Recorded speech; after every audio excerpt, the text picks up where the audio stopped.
A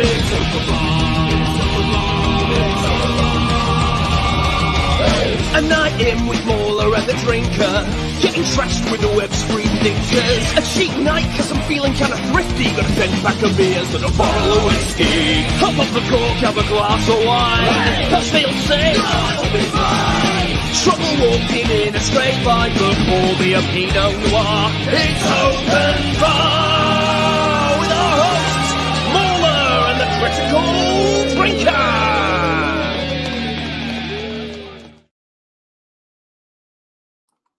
Well, hello everyone. Yes, I know we're late and gay again. It's what happens, okay? We get to talking backstage, and then before you know it, we're like 5 minutes late, and you know, it's what happens. The gay takes over. What can you do? The big gay gets us, and there's no resisting it, I don't think. But hey, we're here now, and it's time to do a little bit of open barring. Are you ready for this, MauLer? Yeah, all right. Let's have a go. Let's do it. Let's try it. See what happens. Let's try it.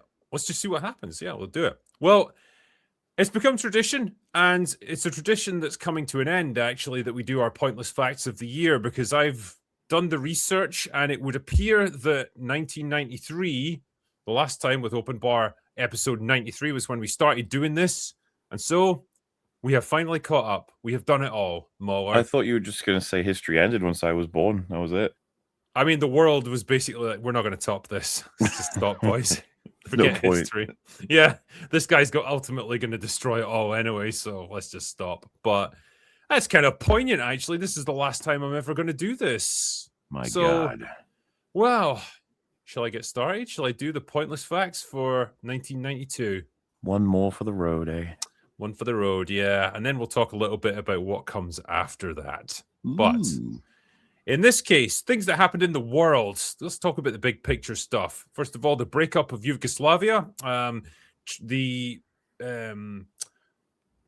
the former Republic of Yugoslavia broke up into its constituent parts, like Bosnia, Croatia. Christ, what was the other ones? Montenegro, Kosovo, and I blank on the other one, Slovenia. Unfortunately, it triggered a civil war, which spread throughout the 90s.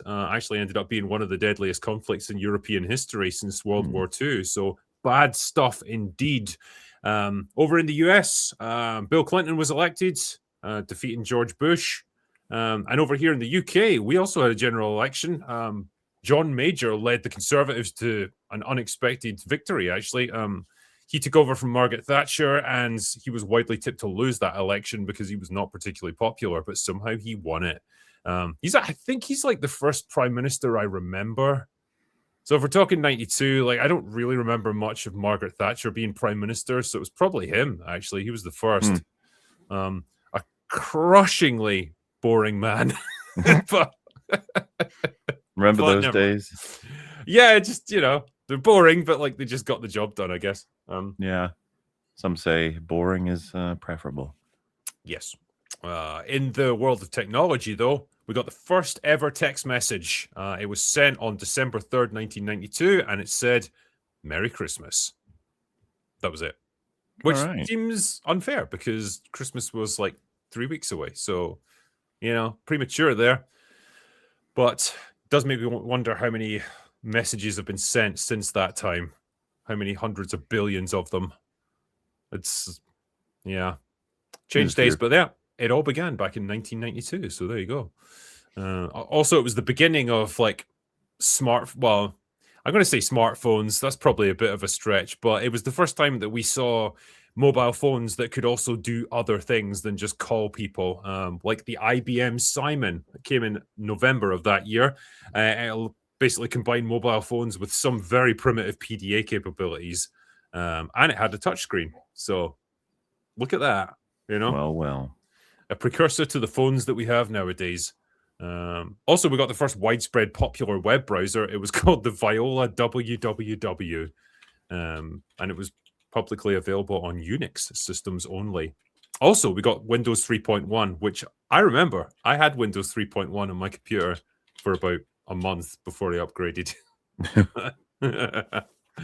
Anyway, in the world of movie making, the biggest movie of the year was Aladdin. That did 500 million, or 504 million, as it turns out.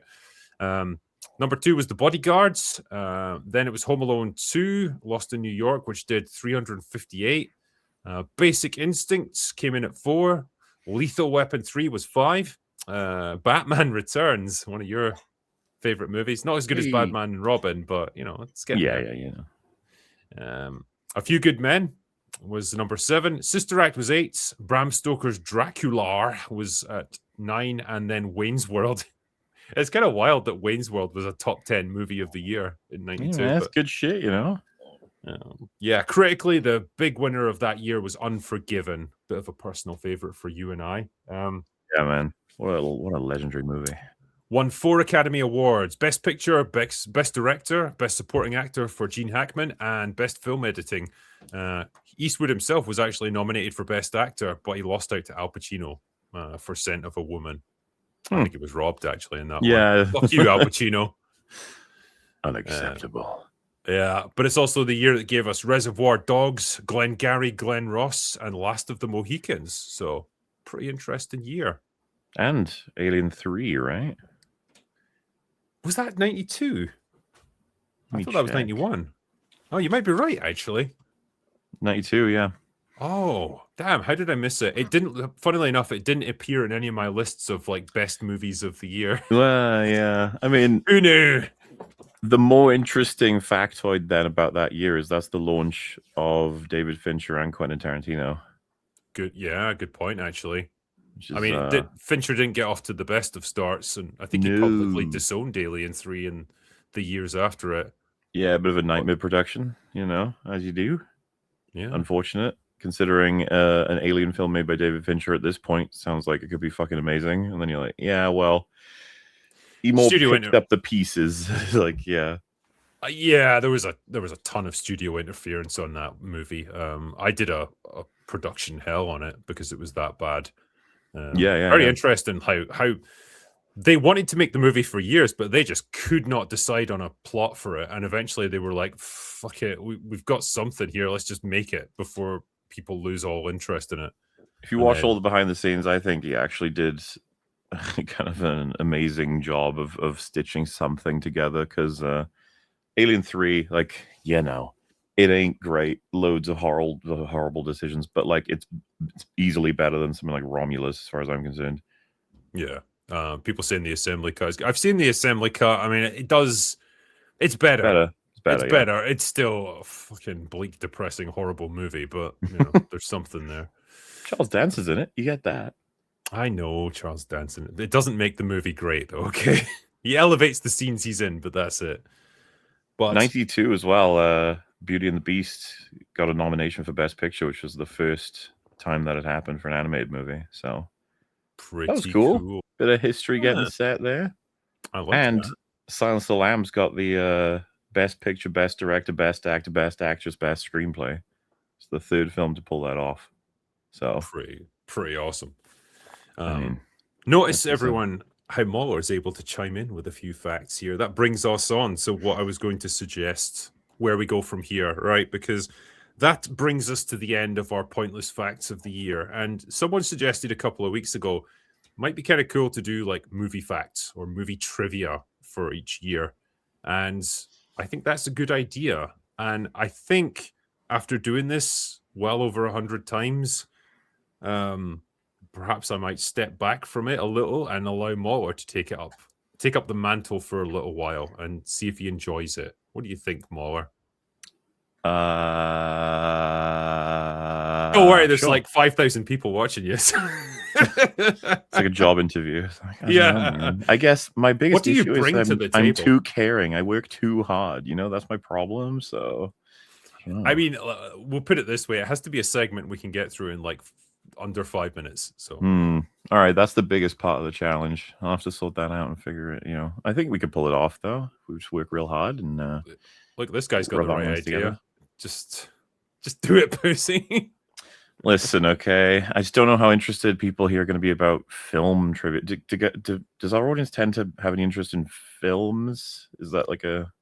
I don't know. I mean, like films, it's not really something we talk about here, but hey, I'm willing to give it a go. All right. We'll take the risk, I suppose. All right. Let's do it. We'll see how we get on with that. And if it bores the arse off everyone, well, we'll have a rethink. I don't think it will. MauLer is competent at this sort of thing. Anyway.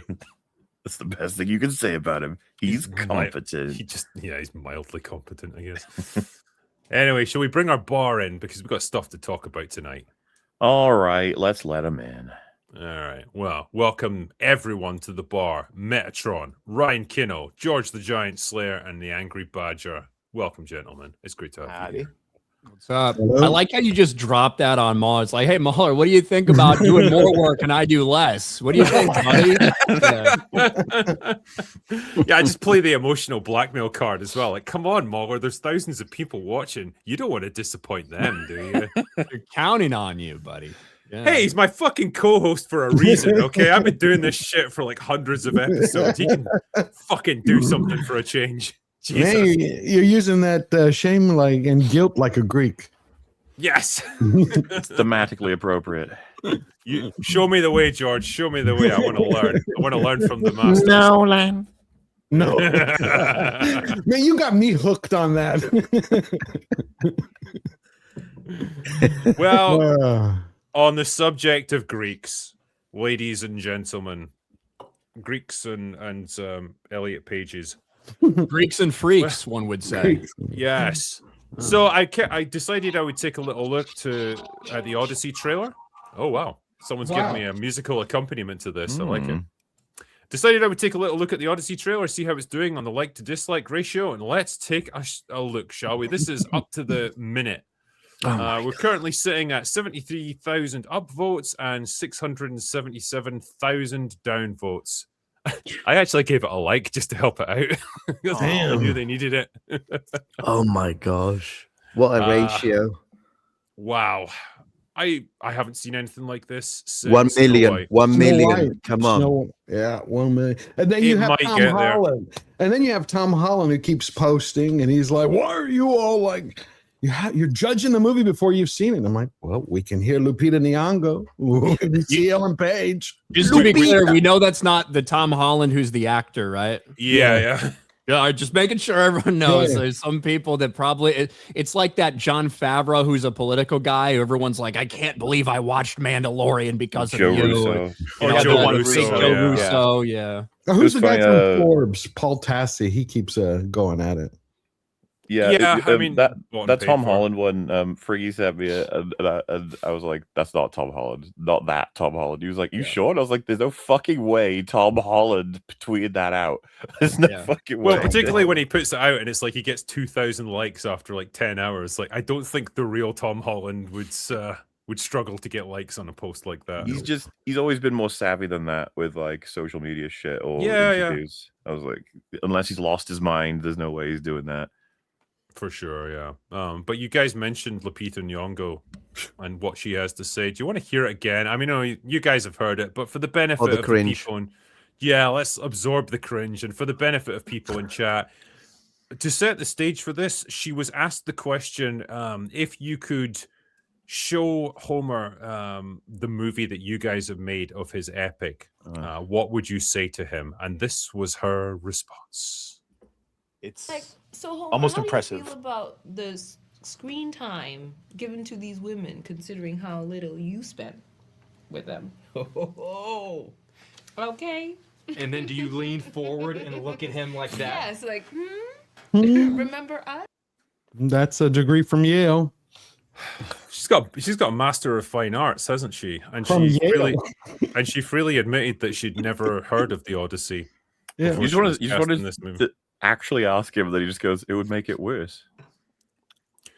I mean, okay, like put this into context, right? You, 30-something actress who never even has heard of the Odyssey by your own admission until you were cast in this role, are going to lecture Homer, one of the most influential storytellers in the entire history of Western civilization, about the female representation in his story. Are you out of your mind? Which, by the way, especially considering when it was written, there's actually a lot of female perspectives in the story, and Athena is a big guiding portion of the entire story. Not to say all the women are portrayed as nice, necessarily, but it's kind of fucking insane to do that, especially when you are the lightning rod for so much of the criticism that is out there about this movie. You'd think a degree from Yale would help you know when to shut the fuck up, but clearly not the case. Come on, you're talking about Penelope, who's literally the emotional engine of the story. You got Aphrodite, you got Circe, Calypso, Nausicaa, the queen of Arete from Phoenicia. We could go on and on and on about the women. He used the women to portray the world. And then you have, Lupita Nyong'o, her degree in Wakanda tells her, no. But how much screen time do they have? Oh, yeah, PhD in Wakanda she's got. Come on, it just shows you that they didn't. And then Samantha Morton, did you watch that one where she's like, all the women were vilified, midwives, those in Time with the Moon, mothers, all vilified. All the women across history have been vilified. And it's like, well, hold on. Just because we've complained about women for millennia doesn't mean we've vilified them necessarily, okay? And that's a wild one too. When she's talking about how incredible it was, this adaptation that Nolan really shows you what these women are truly all about. And it's like, you play a fucking witch who traps people and turns them into pigs. That's your character. You telling us that you got a lot of, we now are going to understand you and you're going to have deeper meaning behind what you do. Is that what's going to happen? The counterpoint I would put to her question as well is, okay, so you've got this hypothetical story, say, that's mostly centered around men. Just for the sake of argument, say it is. It becomes, again, one of the most influential stories and really one of the foundational elements of Western storytelling and philosophy and the whole idea of what heroism even constitutes. So why is that a problem? Clearly, he's doing something that works. Why is it a problem that there's not a huge amount of female representation in it? Does there have to be? Because I bet you, if there was a different story that was entirely female-centric and had no significant male characters, she'd be... Oh, she'd love perfectly. that. She'd be perfectly fine with it. Oh, like Woman King? Because she was supposed to be in Woman King, and then she voluntarily stepped back because she said she knew she wasn't right for the role, and she wanted to respect the mythology, and then Viola Davis took her. So she's very self-aware of roles she's correct for when she cares about it, when it's their mythology. It's but only when it's African mythology. It's only yeah. African. Sure. Or It's history, everyone's mythology. Yeah. Well, then let's just do it. Maggie Gyllenhaal, make an Odyssey that's all female. Do it. Give her 300 million. Do it. Just do it. But Look, I'm gonna feel like Heath Ledger trying to pretend that she's beautiful in The Dark Knight, looking at Helena Troy and imagining she's the most beautiful woman on earth somehow.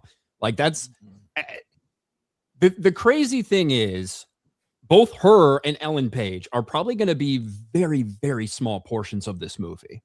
Like I would imagine they should be. They should be, in theory. It depends if you read Emily Wilson's translation. Sorry, I didn't mean to interrupt, but when you read her translation, which took me fucking weeks to get through, she shifts perspective. She puts a lot of it, like Circe, for example. Circe, she doesn't have her as this evil witchy woman who's, turning men into pigs, and then Odysseus is able to get help with the herb Molly. She has it that Circe is this independent, almost goddess figure who's protecting your kingdom and turns men into the beasts that they are originally supposed to be. And because he used the blueprint of Wilson, I have a funny feeling that they've stretched out the roles. Wasn't that the other concern, that it's not going to have any of the fantastical? He's going to give like an actual earthly explanation, which I don't know anyone that wants that. Right. And also Lupita's playing twins, right? She's playing that twin sister. So she'll have extra roles. There will be extra. Yeah, the gods are definitely in it because we've got Zendaya playing Athena. Well, gods, right? It's going to be our misinterpretation of it. I think that, look, a lot of this has been kept very, very... We have not seen much from the trailers, especially when it comes to the mythological, magical creatures, beasts, beings, stuff like that. We have seen the Cyclops. That does look certainly like otherworldly. Yeah. We've seen the giants that do seem otherworldly. We see a very brief glimpse of a creature, one of the seven armed, what's its name, George, when they have to go through the cliffs or the whirlpool. Oh my god, the creature in the cliffs. You're talking about the man eating the teeth. Oh my god. But anyway, when you have to make the decision to go by the cliffs or whatever, we do see like a tentacled kind of arm grab. Like, so I do think there's going to be some level of not just completely and totally grounded, but it's always been a question with Nolan with this adaptation. What would he do for someone that likes to do these grounded adaptations? Scylla. Yes. Sorry. Scylla and Charybdis, right? Scylla is like this creature that I think has like 7 arms. It's on the cliffs, and then Charybdis is the big monster at the bottom of this massive whirlpool, and you have to choose one or the other to get past. The problem is the way that, again, when you follow, it's like there's a photo that Zendaya held up of Emily Wilson's book, and I think there's also one of Samantha Morton. I mean, it's like they passed this book out. But again, it'd be different if she had translated Homer and said, I just want to put a modern twist on it. She changed the characters. That is the modern twist. It's a progressive interpretation. Like, shouldn't say maid or servant. She says slave. Yeah. It's just so since Nolan followed that's what I'm concerned about, especially since, by what I've understood, because I talked to a friend who's worked on it, and he's saying that, again, obviously this is just what I've heard secondhand, that Travis Scott is narrating the entire tale through the movie. Yeah, and he's recorded like a rap song to play over the end credits as well. So I can't wait for that. Oh my God. I mean, this is because when you talk about Emily Wilson's adaptation of the Odyssey, right? So her whole thesis was like, well, all the previous adaptations have been done by men, and so they put their male-centered slant on it, and that's why the women are not well represented. And her then solution to that is, well, I'm going to do a female-centric version. And my question then is, well, how's that better? You're not solving the problem, you're just flipping it. Not to mention, not the same thing. Homer is male. I mean, I know there is mystery around him, but still, it would be a male-centric position. And you don't need to. There are no problems. Nothing needs to be fixed, right? If you have a story that has stood the test of millennia, there is nothing that needs to be fixed. This is the point. Like, how can we be fucking debating this? It's like, okay, some fucking millennial academic is gonna suddenly like improve upon Homer. Like, are you? Do you really have say that? But like, if Michael Bay were adapting it and said it needs more explosions, we'd all be like, all right, maybe. Fair. Fuck yeah! Let's hear let the man cook. I mean, come on. Because it's like how many stories have been told over the past 25 or 30 years, whether it's books, whether it's movies, television shows, whatever. How many stories have we had that have emerged over the last 25 or 30 years that are going to be remembered 50 or 100 years from now, let alone thousands of years? Lord of the Rings. Maybe Lord of the Rings, maybe, Lawrence of Arabia, maybe. But it's like even his choice with the American certainly in the accent. last 10 years, The American accent is what gets me the worst. And I've been trying to figure this out, and it hit me last night why it bugs me. Because you get these comments where like, what's your problem with it? You don't like the American accent? You want the British accent like in Gladiator? And I'm like, well, actually, yeah. Because it gives you a distance in time. It gives you a perspective, to step away from it. American accent, you hear it every day. That's not like time traveling. It doesn't help you suspend disbelief. Did you hear his explanation of why he did that? No, I haven't. The modern vernacular, because he said he wanted to register on a emotional level instead of an intellectual level. Which I kind of understand. That's not the guy I would associate with that kind of mindset. With a poetic poem, you get me, hey, dude, bro. He doesn't need to speak in verse. No one's asking him to do actual old-timey, like fucking Romeo and Juliet, spoken word verse, whatever. But father instead of daddy, maybe a slight British stage accent. It's a register. But it gives you distance. But it gives you distance. I think it helps you to suspend disbelief. I mean, come on.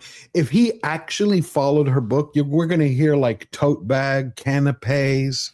Yeah, that's the shit she uses. Yeah, I mean, it's insane. And the interview that George, actually you shared, I was amazed when she said that Odysseus is objectifying his wife. So it's insane that people will deny it. They will deny it. Like a lot of the defenders of this nonsense debauchery, they will say, no, Emily Wilson's translation is not political. I'm like, you got to joke. What? She said it's political of all people. I mean, look at Robert Eggers, how far he's gone for Werewolf. 13th century. He's like, he's going to provide translations for the audience. I'm like, that's a fucking director and a storyteller. Did you hear his reasoning for that? Did you guys watch The Witch, right? The one with Anya Taylor-Joy? Like, they speak in authentic, period appropriate language to the point where it's difficult to comprehend at times, but it's accurate. Yeah, it worked for that one. Did you hear Robert Eggers why he set it at that date? No, that era. Because was it because of the story that it came from the Emperor or something like that? He said he literally was like, that's around about when like Britain basically we'd like hunted out and farmed out the major wolves, like just generally. So anytime post then feels like it would be inappropriate in terms of like the population of wolves. So he's like, he basically even said, even for him, he was like, oh wow, I got to go back then. Okay then. It's just like, all right, love it. Go for it. But could you imagine the Odyssey in his hands or Gibson? Just really weird that he's realistic on some things, but he's not on others. Like he did the animatronic Cyclops, and he's doing everything practical effects and looks great. But then he has the clothing all over the place, and the vernacular all over the place, and the accents all over the place. And it's which one did you want? Real, or did you want real modernized? Yeah, I think fundamentally, I think I disagree with the philosophy behind this film of we need to make it accessible to the modern audience by using modern terminology, by using modern accents, and making it accessible. Yeah, exactly. Yes, and racially, because it needs to look like fucking downtown LA, clearly. Yes, and like that's the exact opposite of what I think most of the most passionate people about the Odyssey would want. Right, I don't know what the general audience is going to do. This movie is going to be a weird one when it comes to the box office. It could be $1 billion movie, or it could make 500 million. I don't know. Do you think it can, even though it's got 3 weeks? Do you think it has legs? Because didn't Spidey coming out 3 weeks after it? Look, Christopher Nolan movies, he has a very hardcore, dedicated audience. Yeah. And I think also a lot of people are like, oh, it's going to drop off in the second week. And look, there's plenty of regular showings. There are. It's not that hard to get a regular showing for the Thursday, Friday, Saturday, Sunday opening weekend. It is impossible to get IMAX. Those sold out in minutes and are being resold for thousands of dollars. Don't be surprised if a lot of these people wait till the second weekend to see it on IMAX, because look at Oppenheimer, had a 40% drop because a lot of people wanted to see that on IMAX second weekend. So I don't know what the movie's going to do, because I think that there's a chance that it is actually everything removed. The audience kind of likes it. And yeah, they don't like that there's a black Helena Troy, but maybe I didn't even know that was her in the trailer. Maybe they notice, maybe they don't notice Ellen, now known as Elliot Page. But the rest of it, they're kind of down with. I think that's possible. That's how the general audience will feel. But the backlash has transcended our entertainment space and gone to the political, cultural space. It's blowing up, right? It's broken containment. Yeah, it has. And it's a lot of backlash. I just don't know how that affects a movie this big with Christopher Nolan.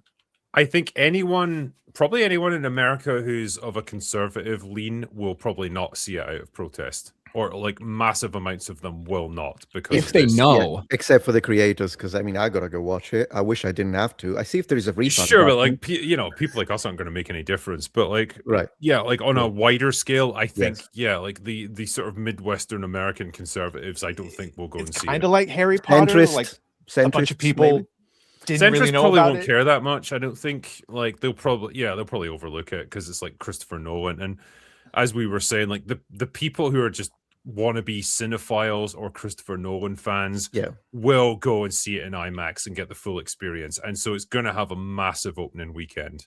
Right. Yeah, second weekend. The average Chris Nolan fan is probably a 50-year-old white dude, right? So I can totally see a lot of people, even that might lean right, that they're not aware of some of this. Right. You don't think word of mouth is going to hurt it when you do have the people, not the Nolan stands, but regular people, when they're going to go watch it and they're like, You mean that's Odysseus' crewman? Wait, did they have a Korean fucking martial artist 3,000 years ago in Greece? And I think it can hurt it, but I hesitate for people who are like, this is going to make 350 million tops. And it's like, yeah, I that's just, bullshit. I don't see that happening. I would love for it to flop and fail because I think it would be really funny trying to subvert one of the oldest, most well-known stories we know. I would love to see it flop. I'd love to see it fail. I kind of lean more towards, I think it's going to end up being a disappointment, but I don't know if you're going to be able to consider it a flop. Okay. Yeah. You know, like that's kind of where I lean. It's like if this thing makes $750 to $800 million, they'll call it they'll be a success. Maybe technically because it won't lose money, but that will be a massive disappointment based on what they expected. And I think 800 million is break even. Well, correct? Because 800 million break even. Probably $7. I thought it was $1 billion. Well, it's 250 million production budget, probably another 150 million in marketing. So then you're up to what, 400 million? You could be looking at 700 or 800 million to break even with this one. Because I think they're going all out on the marketing with this. But I don't know. Well, here's the question for you guys then. Over and above the box office, what would you say the chances are that this could it could be a legit amazing movie? Right? Oh, there's regardless of what the box office does, regardless of what the casting is, what are the chances that it could still be an incredible movie that is genuinely great? You mean I actually think it's going to be good. I think it's going to be good. And every time you see Lupita, you're going to go, oh, fuck. Or Elliot or whatever. I mean, it depends because people who have even the smallest and slightest appreciation for historical costumes, I was just going to want to vomit. Right. So there's that. But then again, I suppose that's just a smaller amount of people. Maybe people who are there for the story. The acting is going to be good because these are good actors. It's not like they don't know how to act. I hope all they make is $15,000, by the way. That's what I hope that they make. But anyways, I have to say that the acting is going to be great, I'm sure. Do you guys think Nolan has made any bad films? That's what I was going to say. I haven't seen like a Nolan movie that I've hated. Now, I haven't seen Tenet and I haven't seen Interstellar. I hate it because I liked Interstellar. It was fun. Interstellar. I didn't like Tenet. Yeah, he's made bad movies, but like even the bad movies are technically well-made movies. And you can even Tenet, right, which I think is shit. And like borderline incomprehensible. I can see the work that went into it and the thought. Tenet made $366 million, and 300 of that is international. Well, hold on. That's because theaters were closed here. Yeah, and refused to release it on streaming and all that stuff. So there is a legitimate COVID excuse for that. They released it when there were no theaters open in America. Well, Ryan, if you watched it, that might be the one that you say is not the best. Maybe, movie. And I've not watched it, and I have no plans to necessarily. But that's like. Look, as terrible as Wonder Woman 1984 is, you also have to point out that only half of theaters were open and it released on streaming on the same day when you're taking that box office into context. Got to do the same thing for something like Tenet. With his other stuff, though, like obviously take the Dark Knight trilogy out of the equation because that's like a franchise thing. It's Batman that's really selling that rather than Christopher Nolan. The other biggie... Inception. Well, it is because I say so, and this is my show. So shut up. It's also my show, bitch. So it's Nolan combined with Batman. It's not your show until you start pulling your weight and doing. If you look at the box office, from Begins to Dark Knight to Dark Knight Rises, that's a big old ramp, and that's Nolan's power plus Batman. I think that's them working together. Prestige. What I was going to lead into though is like then you go to the next biggie, which is Oppenheimer, right? And that would never have been anywhere near what it made if it wasn't for the Barbie movie. If it wasn't for Barbenheimer pushing both of those films to higher levels, it never would have got close to what it ultimately made. That was almost $1 billion. Wow. So this doesn't have that. Okay, this has to stand on its own. And it's got that lack of support necessarily from another huge tentpole movie that's going to elevate it to new heights. And it's kind of dogged by some of the online controversy, which is starting to bleed over into the mainstream awareness. So those two things count against it. And I'm kind of agreeing with Ryan on this one that I think it'll 100% make money. It's not going to flop. It's not going to be a disaster. But I don't think it's going to be like this all-conquering success that people can point to and say, see, it worked. All of this stuff, it worked. Take that, chuds. Hey, there's 17 million Greeks around the world. Yeah, we're gonna boycott it. No, but you also have China. I don't think it's going to do well in China. Come on. How well do films do with a multiracial cast in China? Not great. Brian's right though. The fans, Nolan fans, I deal a lot with like either Snyder Bros or Gun Gooners. Fuck, Nolan fans are on a whole nother level.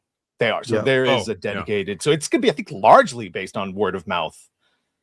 Everyday people that go, like, you can even see the trailers. The first trailer is not ratioed. It's a substantial amount of dislikes, but it's not ratioed. Second trailer is ratioed, like double basically. And then this one, as more people saw, the most of it is like 8 or 9 times ratio. So clearly, look, the reason this one's ratioed, let's just be real. It's because you saw the black person finally. Like, right. Genuinely. That's what I'm getting at. Yeah. Like, genuinely, it's because you saw a black person and you saw a trans person back to back. And that is all it took for this massive wave of backlash. This wave that had been fucking cresting, waiting to crash on the ground. People are sick of it. People are tired of this shit. Yes. But then why with this? Because like they're only on screen for a couple of seconds and people knew that they were going to be in it. So why is it suddenly like, because they hid Paige. They hid Paige. Remember, Paige hasn't done the press tour. She's done no interviews. All you get is those clips of her boxing, and then with the bodyguard where she looks like an Oompa Loompa.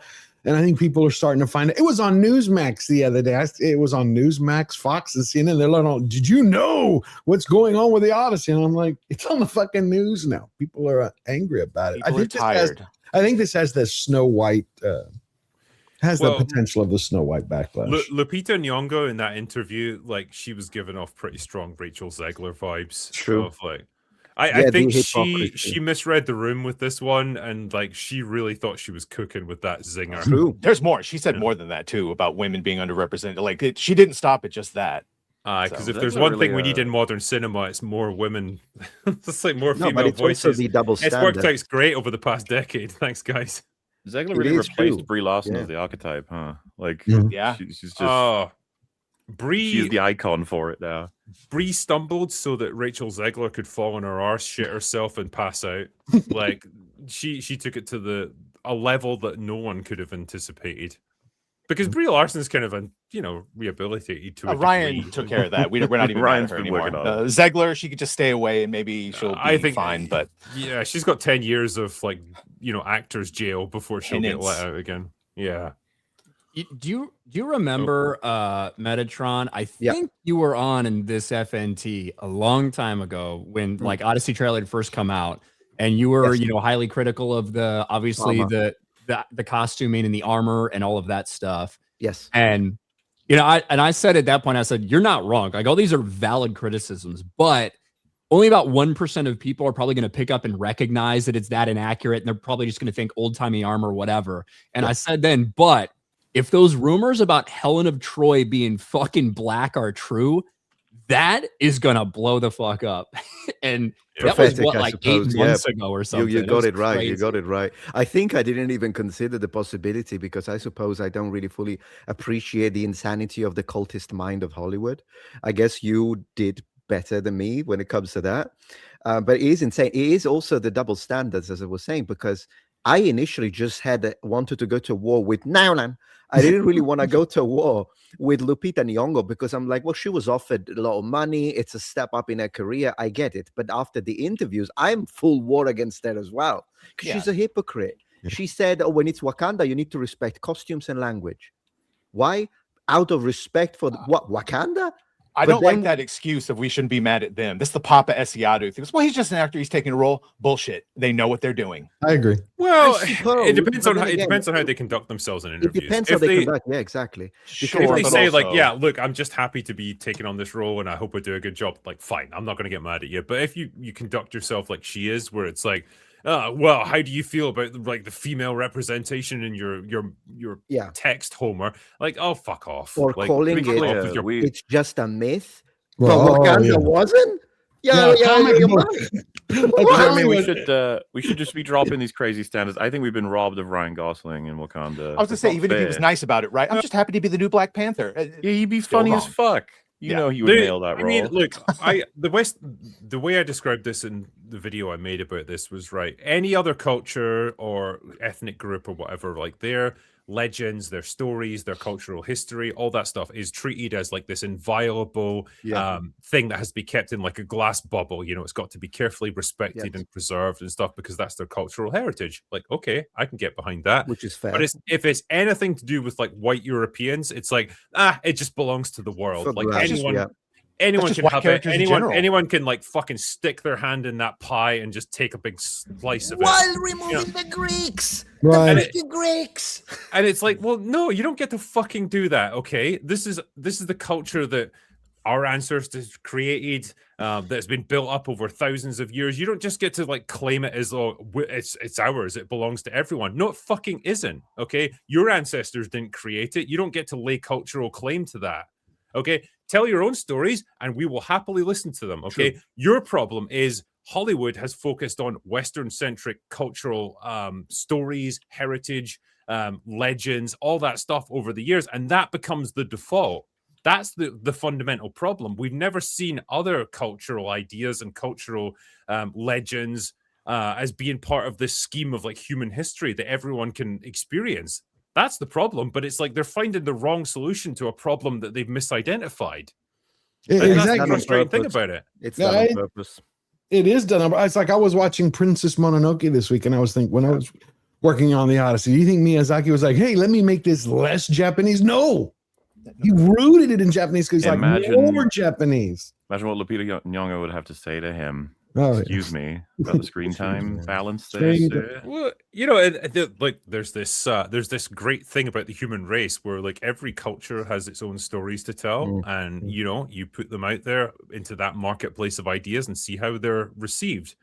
You know, they've tried it sometimes in the past. It hasn't always worked. Like we had the Woman King. That was, but you know, the principle behind it is like, well, it's there. You know, but we weren't screaming, "Hey, where are all the fucking white people at?" True. Right? Where's Ryan Gosling? Based. Even I wasn't screaming, "Where are all the white people at?" Like, make your stuff, make whatever mythology you have. Yes, we colonized your fucking continent, but don't colonize our stories back, okay? You're welcome, by the way. You're welcome for the fucking wheel. You're welcome for buildings that can actually go at least 2 stories high and aren't just fucking mud huts. You're fucking welcome, Africa. You're way better off because we colonized your ass. But now it's not just leave our shit alone. We're done with your colonization. Thank you for the fucking rap music and the shoplifting. Can we move on, please? It's not just the mythology that they treat like, you know, when theirs is important, it's sacred, and when it's everything else, it's up for grabs. It's every single race swap character, where if it's a white character, they race swap it, all of a sudden the race doesn't really matter. And then we go, well, then why are you switching it?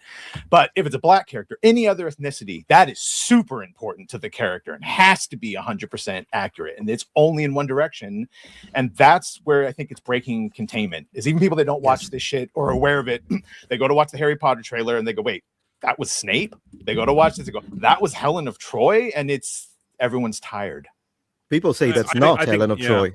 People say it's not Helen of Troy because that's I think I think this whole thing might be like the tipping point of all this, because like as you say, this is something that we've experienced more and more over the past several years, and maybe this is the point where people finally push back and say, no, enough, stop with this, man. We're done with it. We're done with like putting up with this, and we're done with being called all the ists and phobes under the sun for daring to speak up about it. It doesn't work anymore.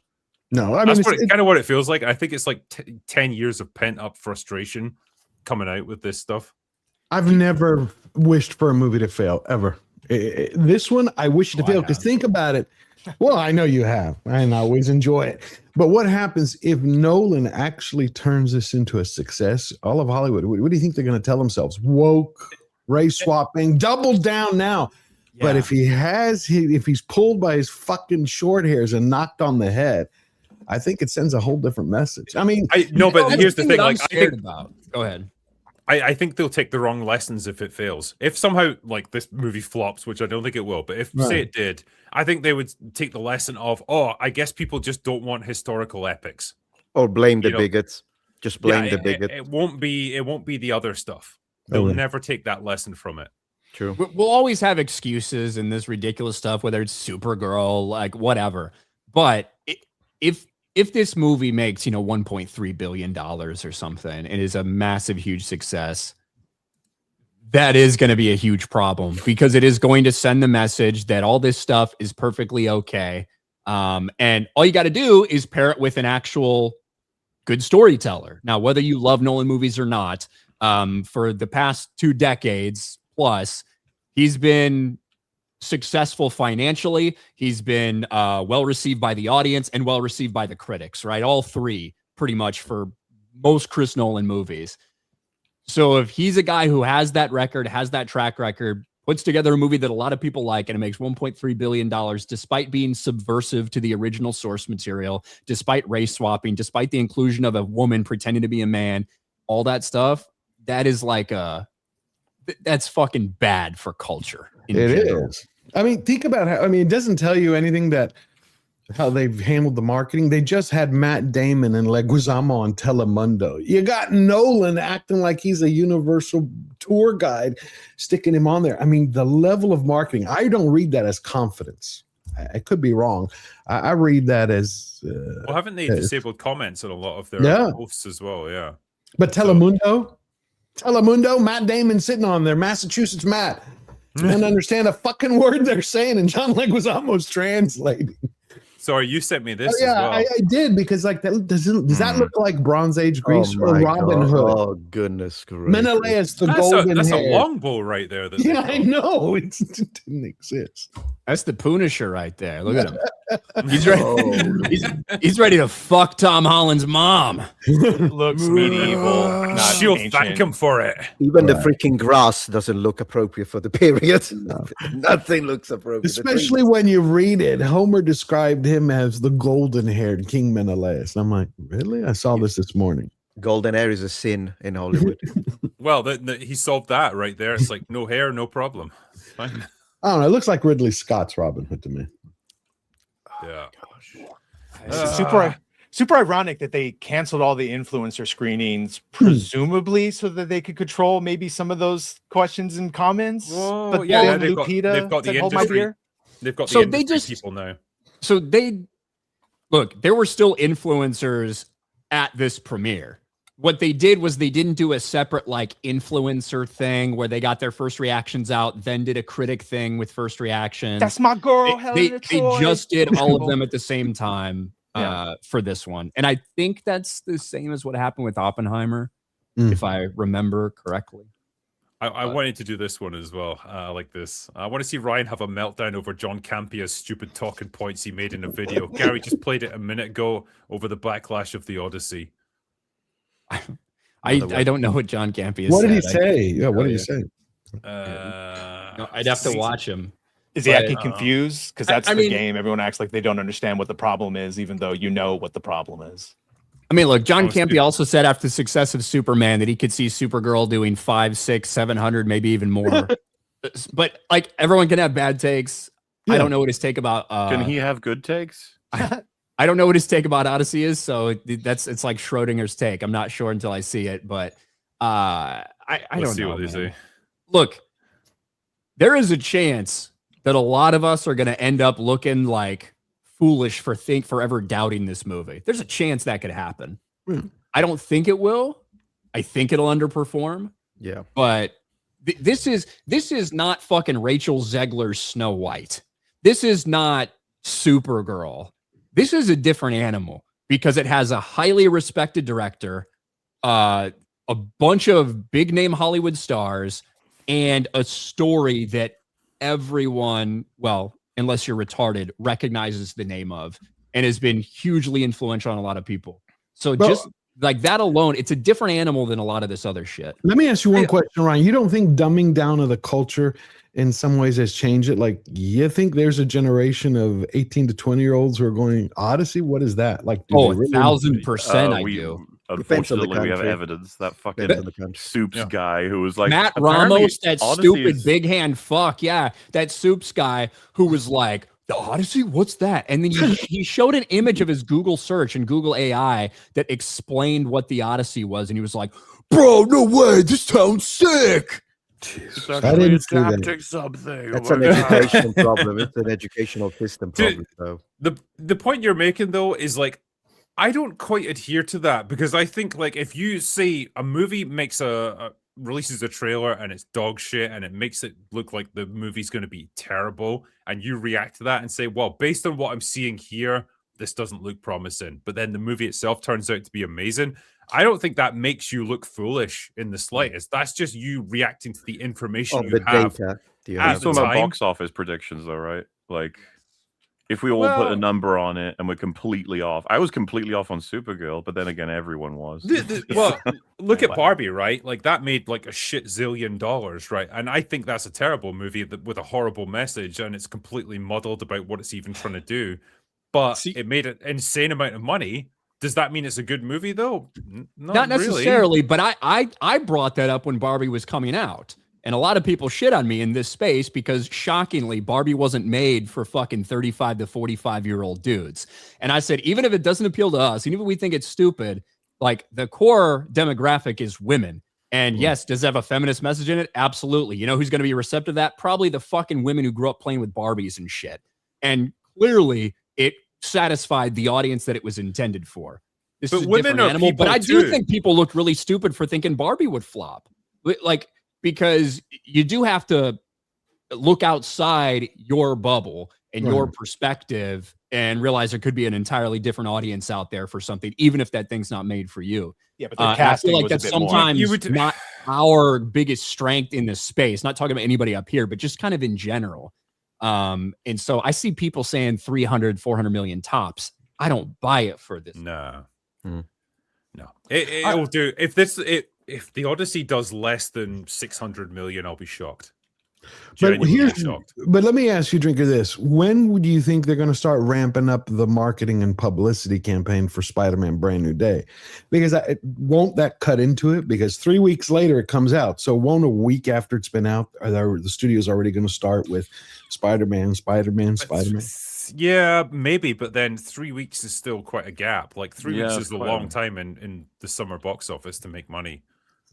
Especially when you have all the IMAX screens, which that costs so much money to go to a fucking IMAX movie. Like, if a normal ticket is, $14, IMAX tickets are $29.99.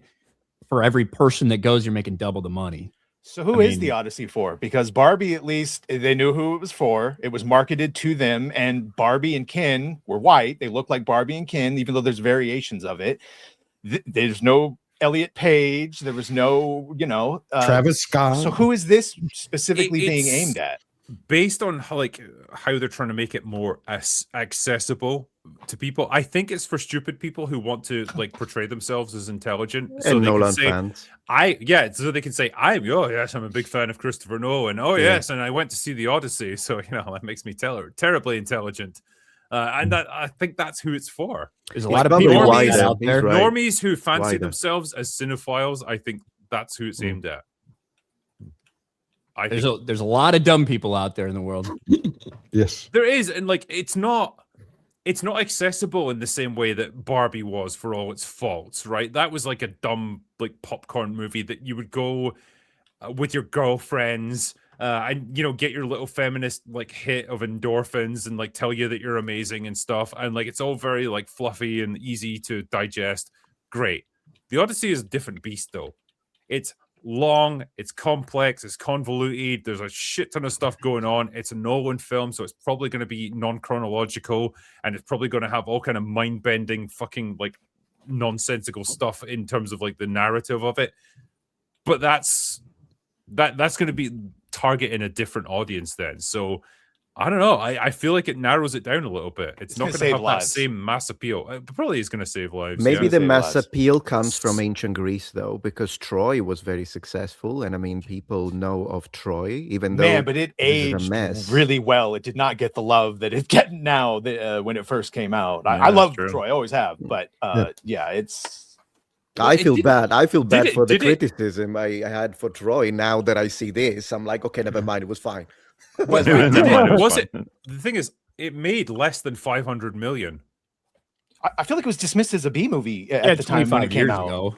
Yeah. Well, no, I mean, I'm saying I know inflation's a thing, so it's probably more like 600 million, maybe 650 by today's money, but still not a crazy mega blockbuster or anything. And I think it cost a lot of money to make because there's some pretty big names in that movie. You know, it's certainly like it's rewatchable because Diane Kruger is fucking smoking. Great Helen of Troy. Eric Bana, Peter O'Toole, Brad Pitt in one of his best roles. Like absolutely peak physique, and like some of the best acting I've seen from him, especially the scene with him and Peter O'Toole when he's asking for the body of his son, and like he got Brad to cry and all that. Yeah, but that is the expectation. Fight scene against Hector as well. Like that is Eric Bana. Yeah, but that's the expectation, right? And then you go and see the Odyssey and go, well, that's not what I was expecting. But okay, I'll reserve judgment. But pattern recognition bells are going off. Yeah. Let me bring a couple of super chats here. This is from Orion Stark for $100. So thank you, sir. Like, you know what? That deserves a little round of applause. So thank you.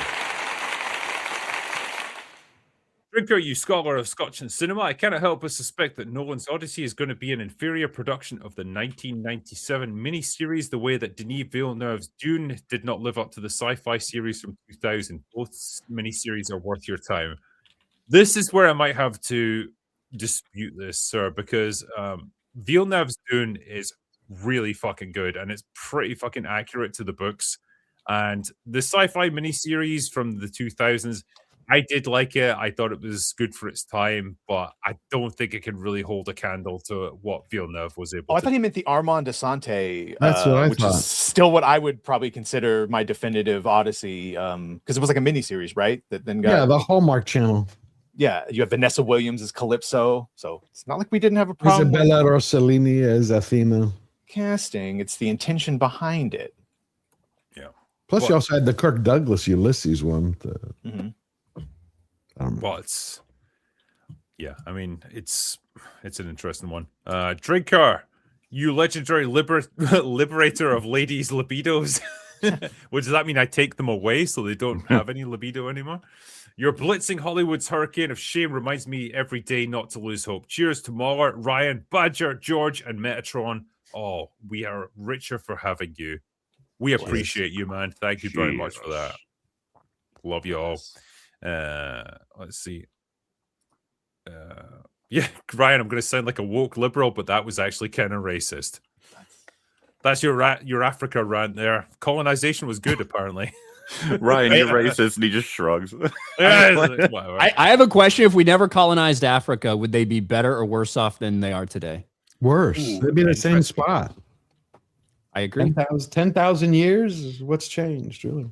Yeah, I think maybe the building part. It was not all of Africa is just mud huts, but then again, I mean, you mean until we got there? Yeah. Well, other than what the Greeks came in and helped them with, and what the aliens and the pyramids and shit like that, the aliens. Not enough appreciation for the aliens' contributions. I know they honestly they're one of the underappreciated aspects of human history, right there. Like, yeah, tell me what sub-Saharan Africa looks like today if it was never colonized. Yeah.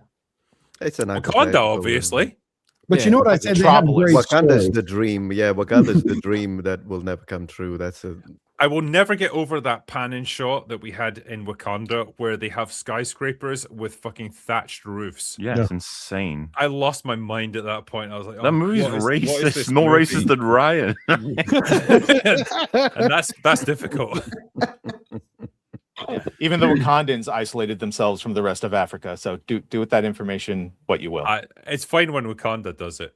Everyone who saw Lupita Nyong'o and Papa Escudo in those trailers did the Donald Sutherland point and scream from Invasion of the Body Snatchers before hitting that dislike button. Ah! Ellen of Congo. People are tired of it, right? We've seen it for the past decade and a half plus in some cases of these attempts to take characters who are known, whether for thousands of years or whether for a few decades and on page brought to screen. People are tired of seeing characters that we know what they look like, we know how they're described, we know what they're supposed to be, race swapped, all for inclusion and DEI. Name whatever reason you think it's happening. People are tired of it. And so that's why these two trailers, right? Is there stuff to criticize with the Odyssey trailer? Some of the dialogue stuff, I certainly think that's worth criticizing. If you're a huge like ancient armor person, of course, that's willing to criticize. But for the most part, the reason it's ratioed is because you have of course it's a race transgender. That's period. They're That's very it. spots. Yeah. People To don't me, want to be it's a preached bunch to. of- That's the other big thing is people don't want to be preached to. Like even the people that don't watch this, they don't know about woke, any of that shit. If you like get like, what don't you like about movies? Like, well, I just don't like being preached to about things I already. True. I go there for escapism or whatever it is. Yeah. And this very much reads like in that feeling. Yeah. I honestly thought we were past this culture war stuff in movies now to a large extent. Like I know there was always going to be the occasional outlier, but I thought we were kind of done with it. And then something like this comes along and reminds you like, oh, no, they're still going to try. You know why? Forever. I think it's because it's not even a culture war. I mean, it is because that's the expression. It's a cultural revolution and with a Marxist laying foundation. Yeah. And so the revolution will never end until they get what they want. And personally, I'll do anything I can to avoid it. But unfortunately, the idea is we need to replace the whites. It is what they're doing. Call everything racist and sexist until you control it is the basic playbook. Yeah. Totally. See, the thing I hated the most about the last trailer, outside of Helen, was the way I saw that they butchered the story. You heard the lines from Anne Hathaway was saying as Penelope. Penelope was the embodiment of hope. I mean, she spent 20 years weaving and unweaving Laertes' shroud, trying to keep the suitors at bay. And here you have Anne Hathaway flipping out, going, they'll never give power back to you. That world changed. It'll never come back. I'm like, this isn't the embodiment of hope. That's despair. That's garbage. That's why I have doubt that, and you need truth, even in mythos. Mythos must represent logos. You got to have that core truth to suspend disbelief. That's why I think it doesn't hold together. I like this comment is here because it brings me along to the next thing I was going to talk about. Zendaya has a good agent and good media training.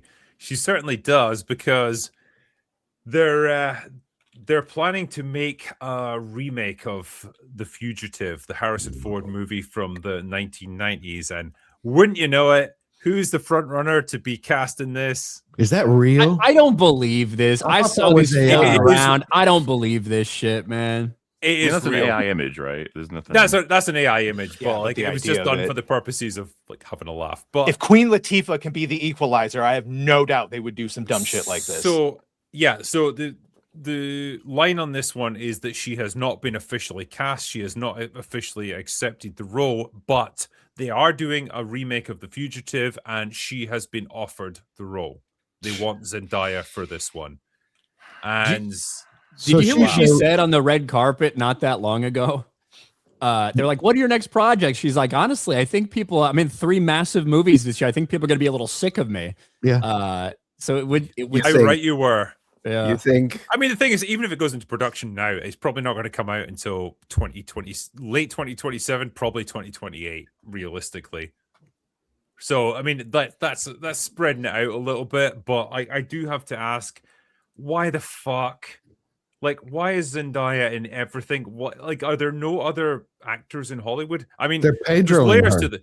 Well, there's layers to this because one, why the fuck would you make a remake of The Fugitive anyway? It's a really good movie. They nailed it the first time. I don't understand what's the point in making another version of it. Creative Why bankruptcy. would you swap the main character from a middle-aged surgeon to this, to like a teenage girl, or by the looks of her? And 3, like, why would you cast the most overexposed actress in Hollywood right now? It is baffling. Isn't that why they're remaking Basic Instinct as well? Who the fuck are they casting for that? I don't think I think it's similar to what they're doing with books and sensitivity readers, where they swap the words. Like, you can't say male, you have to say whatever. You can't say female, it's individual who menstruate. Like, they change things and create a new publication, and it is a way to infect with their. I keep calling them cultists because I honestly don't know what else describes woke better than that. I don't understand I just don't understand the obsession with Zendaya. I don't know who in Hollywood has got such a fucking hard-on for her that's decided, like, man, this girl is redefining acting right now. This is like the future of Hollywood right here. I've never once seen a single performance from Zendaya and thought, damn, that girl deserves to be like in the A-list right now. I don't get it. I don't fucking understand what the obsession is with her. I think But they she's wanted their everywhere right now. They are astroturfing her so fucking hard. It's unbelievable. I think it's for. I think there's a couple reasons. One, she is popular with a lot of people, even though if it's not us. Two, she's biracial, so it's not as shocking. Like you can have this as your diversity without it being as shocking as seeing Lupita Nyong'o. Just not trying to put it delicately, just being honest, right? You can get somebody who is not as visually black on screen, but still check a DEI check mark. Global appeal. Right. And also, of a lot of the actresses that are out there, somebody in the super chat mentioned that she has good media training. She kind of does. She doesn't really step in a lot of controversies and things like that. At least not that I can really remember. I'm sure she's right. I imagine her beliefs are pretty similar to everybody female around her age in Hollywood, but we don't really see that stuff very often. She sidesteps some questions on Odyssey for sure. Yeah. Which is what you're supposed to do. You know, the thing is, like, if I was to pick some sort of racially ambiguous actress who's actually really good at acting to play a role like this, I would have picked someone like Indy Navarrete, who's clearly proven herself with Obsession. Like, that girl is going to be like an actual next big thing in Hollywood if she's got a half decent agent, because she's actually a good actress. With Zendaya, I don't get it. I don't understand what the beyond what Ryan is saying in terms of like her actual dramatic range. I don't get it. I never see her as a leading lady. She doesn't have the charisma. She doesn't have the screen presence. She doesn't seem to have the dramatic range. She's just meh. 200 million followers online. Did you see Tom Holland? If that's the case, if it's all Gen Z people that are following her, we're fucked, man. We're cooked as a society if this is the future. Did you see Tom Holland talking about her and how she got cast in the Odyssey? Like, she didn't audition. Chris wanted her from the start and then was like, hey, Tom, do you mind if I give her a role? So, like, it's manufactured. I think it's the algorithm. Didn't Ethan Hawke's daughter say that last year?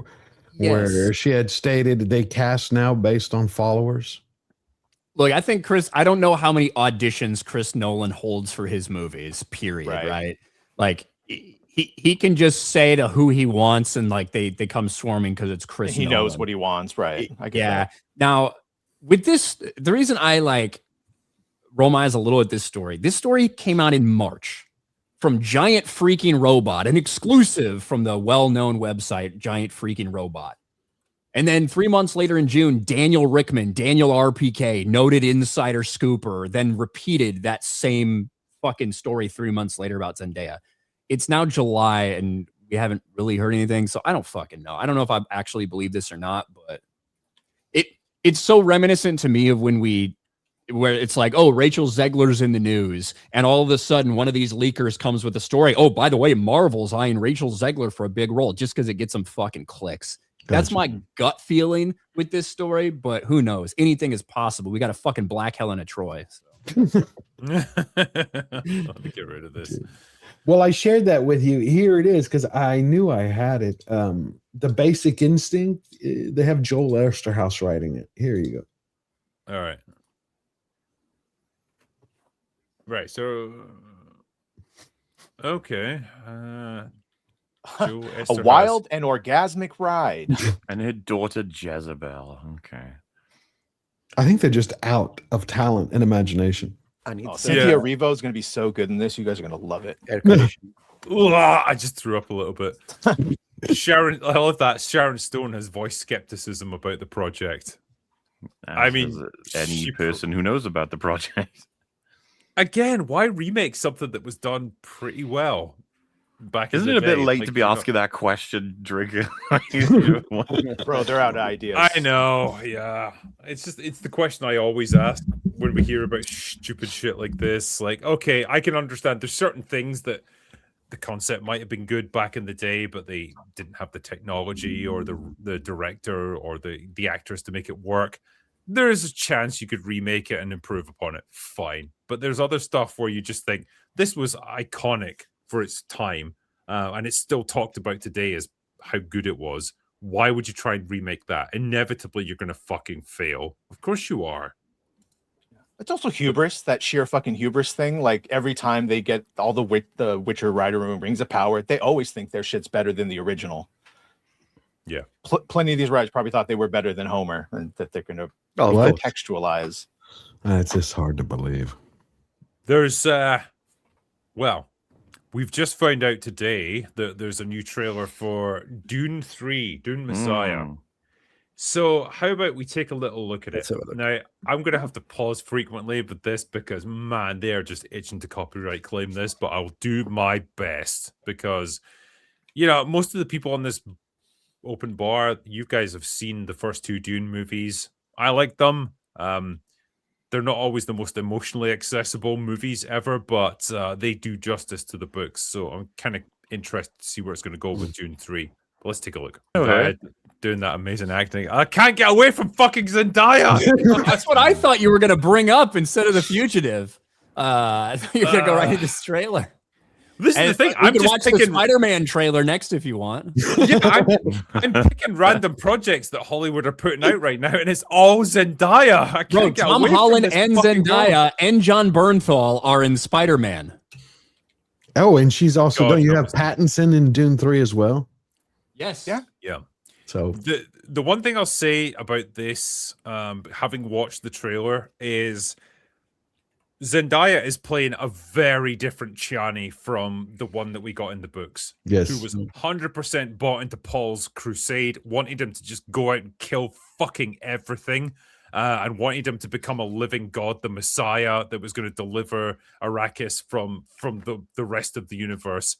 In this, she is portrayed as the girl boss who's trying to talk sense into him, and I worry that the movie is going to be basically Chani was right the whole time, and Paul needs to bow to her wisdom because that's what they're setting up here.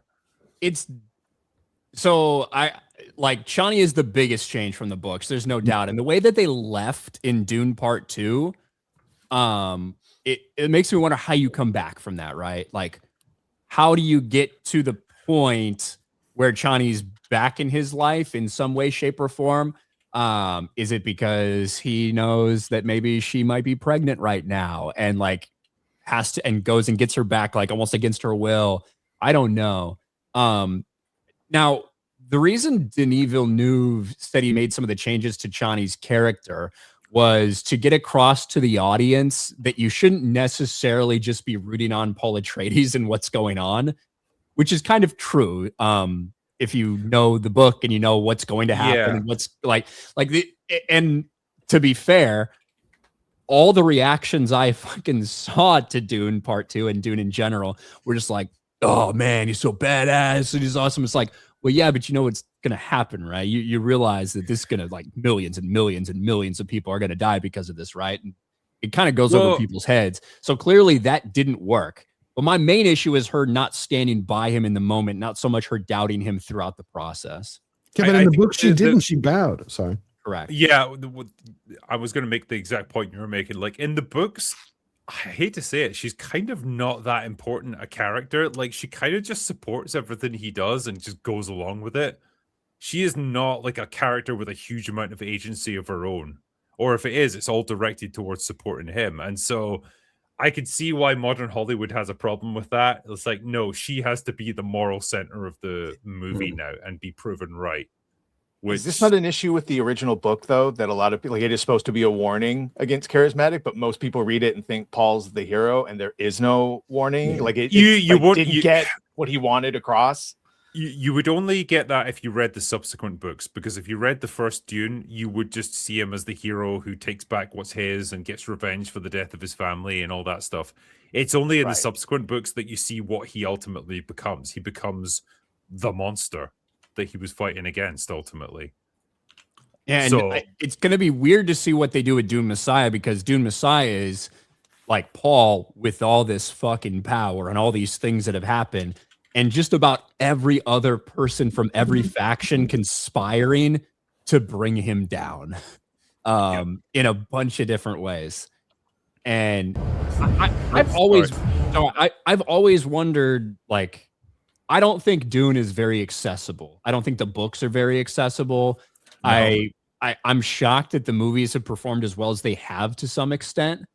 I really don't know what's going to happen with Dune, with an adaptation of Dune Messiah, because It What shouldn't about God end pretty. Emperor? What about God Yeah, Emperor? They said they're going to continue with it. That ain't good. Yeah, I mean, yeah, because like it gets fucking wild once you Or get it won't past be Denis. No, he's Yeah. not doing it. He said he's not. Yeah. Because yeah, like the first two movies like tell the entire story of the first Dune novel, and it's a fairly complete narrative. And I think a lot of people might just be of the mindset, right, we're done. Like we got to the end of this. I'm not really interested in seeing where it goes next. It will be interesting to see how well it performs or how much anticipation it is. Say that. No, she loved him because Herbert, if I remember correctly, that he viewed Chani as like his wife. She represented his wife, like supporting him. Yeah. Right. Well, yeah, I remember like, seeing she was almost more like fervent than him. She almost pushes him along this path in the books. I remember Denis saying he changed that so someone was pushing back against his narrative. So he had some form of resistance, and then there's like she's not much of character, like you said. So, but to be fair, that is her character. Like people might not think she's much of a, but that was her character. It was as a lover, as a potential mother, as a supporter, like, and she supported Paul, and that is her character. They have changed that definitively. Now, do you need a character to get outside of Paul's head and to have an external force that's hammering home some of these counterpoints to what Paul is doing and the lies he's telling and what he's embracing? Do you maybe need that in a film format? Maybe.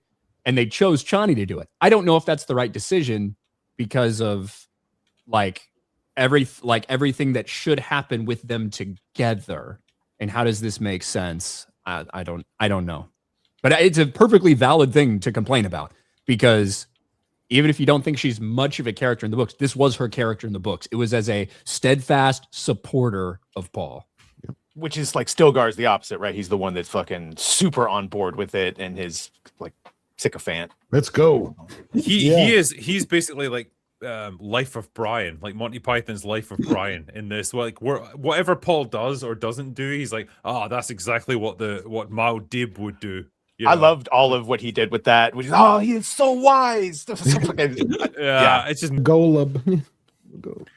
It's after seeing so many movies where Jason Momoa is just playing a goofy fucking muscly guy who's a bit of a dick. It's really funny to watch him like trying to be serious in something. I hope he brings it. When you shave his beard off, right? He loses his power. He doesn't have the gravitas anymore. I liked him as Duncan in the first movie. That works for most men. Yeah, pretty much. Yeah. Is he different in this one? Like, I don't want to spoil it because I know how he comes back. But should he be playing it differently or kind of the same and maybe confused? He's a Golov. He should be clone at this point. Yeah. Well, he is. Yeah. So he should be. He should be playing it the same, but unknown whether his motives would be the same as the original Duncan. Right. That makes sense. Right. Yeah. And yeah, for people who are not familiar with this, like, Paul just has clones of Duncan that he keeps bringing back as his friend and just forces them to live with him for generation after generation, and it's actually kind of horrifying. But I think it's the only character that makes it till the end of the series books, all the books. Yeah. Wow. There's Florence Pugh Pugh. I'm telling you, so far I'm sold. Though I would watch it. I will. The first two, even though they're not perfect adaptations of the books, I really enjoyed the first two movies. Not bad. As a fan of the books, even though it's an adaptation, certainly some changes are made.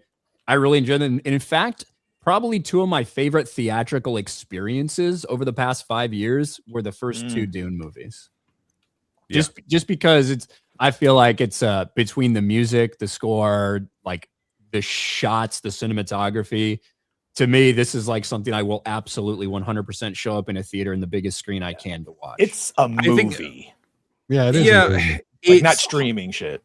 Well, it's hard sci-fi, which I do really appreciate. Same. And it's it's not trying to dumb it down. It's not trying to like appeal to a broad swathe of the audience or anything like that. Like this is unapologetically a hard sci-fi movie with very complex themes at play, and it does a really good job with it. And accessible. Like I tried to watch the Lynch one as a kid. I was like, this is way too fucking weird with the Baron and all that. But this one is, I was finally able to get into it.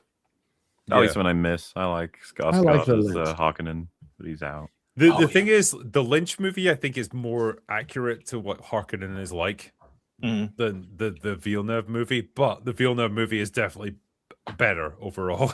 You know, so wait, who was that again? Pattinson. Yeah. Ah, that was Pattinson right there. Yeah.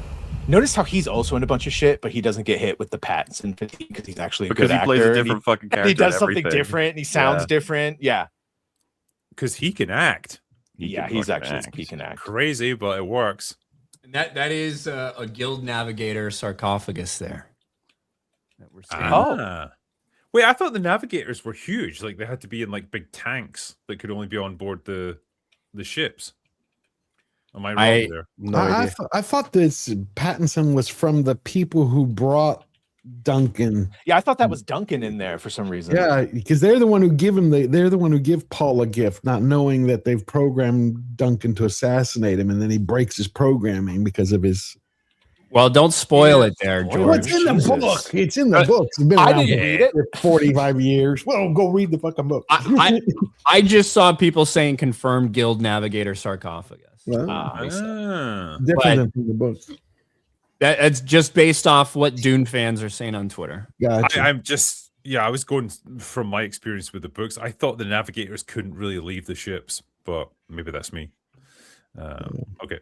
Oh, she is actually acting there. Shit. I see a different face. I don't think she's I don't think she's great. I don't think she's terrible. I think she's like a passable actress in most things. You know what I mean? Really? You don't think she's wooden as hell? I think it depends what she's doing. Okay. Even in roles like I think Euphoria is like a disgusting show in general. But you watched that? I have watched it. I've watched the first 2 seasons of Euphoria, and I think it's kind of a disgusting show in like a lot of ways. I just watched the Sydney Sweeney supercut. Like, I was about to say, is that why you were watching? No, that's not why. But I don't think she's the worst actress in the world. I don't think she deserves necessarily all these major roles, but I think it's a combination of she's competent enough, she's fucking multiracial, she doesn't say anything wrong. You know what I mean? I think that's why she keeps getting these jobs. I think you're right. Yeah. I think the problem is like probably the biggest things I've seen her in have been the Spider-Man movies, and like holy fuck, she's insufferable in them. What about No Way Home? Like I thought that was her general act when she's like crying at the end with Tom. Like that's the most I've seen her actually act where I was buying it. Yeah, that was the one time that I liked her MJ. Maybe she can cry. That's it. That's the cry. She can cry. That's it. It's a special skill. I mean, like crying on command, fine, okay. Well, she's a woman, but wow. But like the first two, like I fucking hated her. I found her insufferable in every scene she was in the first 2 movies, and I was gritting my teeth to get through them because, that's not her fault. I think that's just the way she was directed. But like that forms your opinion of her acting abilities, and it's been really difficult to shake that. And it's not helped that every single picture I've seen of her from every movie has just been the same facial expression. So maybe it's just an unfortunate combination of circumstances. Yeah. I don't know. Really front and center in this trailer, though. See, that one looks like he went back for her in that scene, right? That he's back on Arrakis talking to her. I just don't remember her being this prominent in the book. The Messiah. That's because she wasn't. Yeah. This is a modern reinterpretation. If it translates the same level of prominence in the movie than it does on the trailer, because that's not necessarily the case. But then again, maybe. Trailers are made to judge, right? Like that's whether it's for the Odyssey, whether it's for Dune. Trailers are made for us to judge them, to want to make us go see the movie. Of course, yeah. And yeah, Chani very much is like supportive of Paul, and even at one point, it's like, should probably spend more time with Princess Irulan and probably, fuck her so you can have a kid with her. Yeah, like, that's what Chani does. That's what Chani does in the books. she is fine with that, yeah, because she understands the politics that are at play there, and like it goes way beyond our 21st century conceptions of fidelity, which are kind of fucking outmoded at this point anyway, because modern Hollywood and all that. The fact that an argument from some people is why are you judging the movie based on the trailer is. I think because that's depends. what they're for. Yeah, of course, but I think it depends. It's like we can judge the race swap from the trailer. I don't need to watch the entire movie to know that the race swap is completely out of place and inappropriate, and that's what we are judging. I haven't got a clue if the full movie is good. Of course, I can't judge the cinematography on the entire movie from a trailer, but I could totally judge the race swap. They're missing the point as well. We're judging the trailer, okay? Exactly. So we always leave it open. Like every single one of us on this panel will leave open the possibility of I might hate this trailer, but the movie might be fantastic. We don't know. Because ideally, a trailer is supposed to convey tone and, at least a glimpse of what you're going to get. Well, the first Dune 3 trailer sold me on it. Remember that chant was great. God, that chant. Yeah. Yeah, so he's back in action as well. He's not just there because he was kind of like Paul's plaything almost in the books. Now he's actually doing stuff again. Fair enough. It's all Zendaya stuff as well. Saving Private Zendaya. dude, where's my Zendaya? It looks like it's going to have a fair amount of flashback stuff at different time periods. Yeah. Well, what I will say is the ultimate choice that Paul makes at the end of this story is very much impacted by Chani. So I don't know. I don't know what the fuck they're gonna do if they're gonna keep that ending. To be honest with you, I have my doubts based on the trailer. But it's her with the ribbon in her hair again. So can you go back 1 second? Were his eyes? I just wanted to see how they. He's got those like weird burns. Yeah, the burns. Oh, okay. Nah, I don't think that's happened yet. Oh, I don't think we're at that point yet there because. Maybe you're right. Actually, there's a bit of scarring right there. Could be. Yeah. Sleep deprivation. Well, just working in Hollywood. That's what it'll do to you. Or having a baby. Trying your damnedest to win that best actor and keep getting beat out for some reason, Sorry, he said the thing about stage play, ballet, opera, whatever the fuck. Oh yeah, he had to go through the humiliation ritual for that one. They hated him for that. He was right though. Fucking crazy on him. He kind of is right. Yeah, he's a dick about it, but he's right. Wasn't he? I don't even think, if you watch the original clip, he wasn't even that much of a dick about it. Yeah.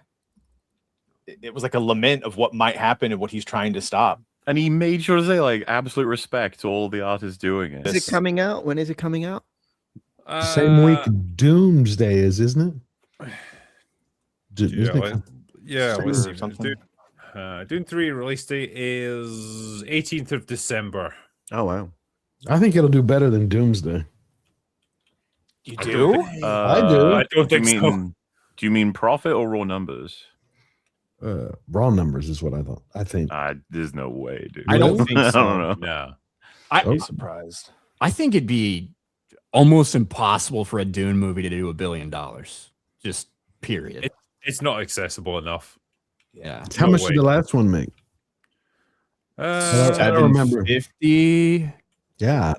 So it definitely did way better than the first one because it became much more of an event.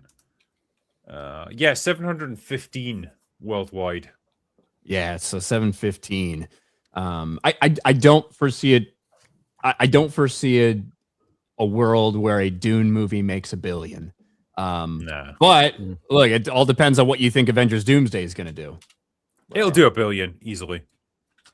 If Spider-Man is as good as it looks and that makes like $1 billion plus, that's a lot of momentum it'll have. But the thing is, it's gonna have to like do $2 billion just to break even. Like the amount of money that they've spent on it is absurd.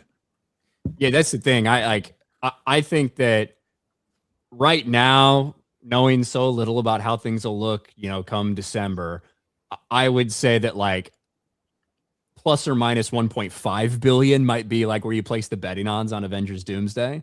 But 1.5 billion probably will not break even. I think they have spent $700 million on Avengers Doomsday, not including marketing. That's my belief. When it all is said and done, I think that's what 700. Wow.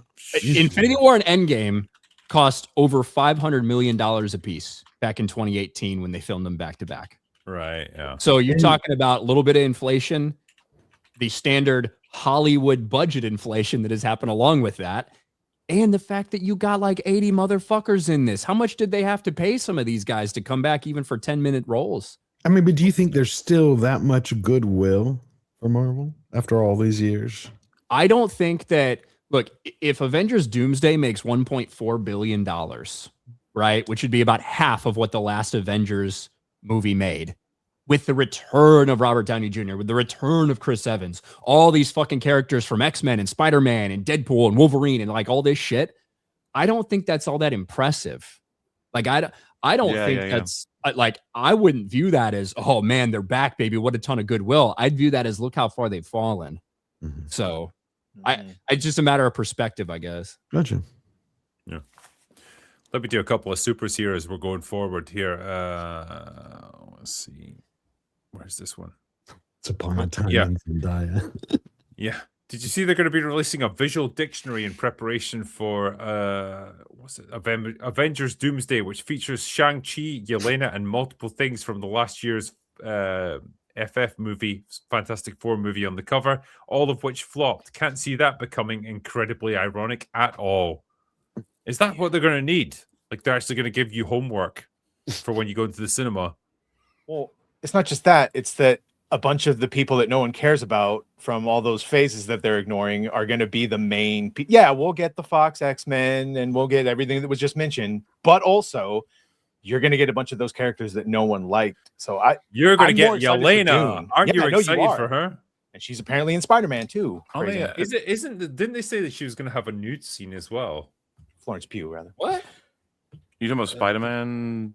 That's rumor, or whatever. Yeah, that her and Tom Holland Spider-Man and her Florence Pugh meet each other and see each other naked somehow. Something like that, yeah. You honestly, please, like, stop trying to make Yelena a thing.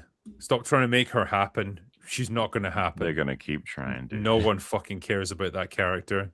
She is such an insufferable arsehole. But like that's the thing when people are talking about there's no way it can hit $1 billion. Maybe there's a lot of negativity towards it. But if twice as many people watch Avengers Doomsday as watched Fantastic Four First Steps, it makes 1.1 billion. Yeah. I don't think that's unreasonable to think that twice as many people will give this a chance versus Fantastic Four.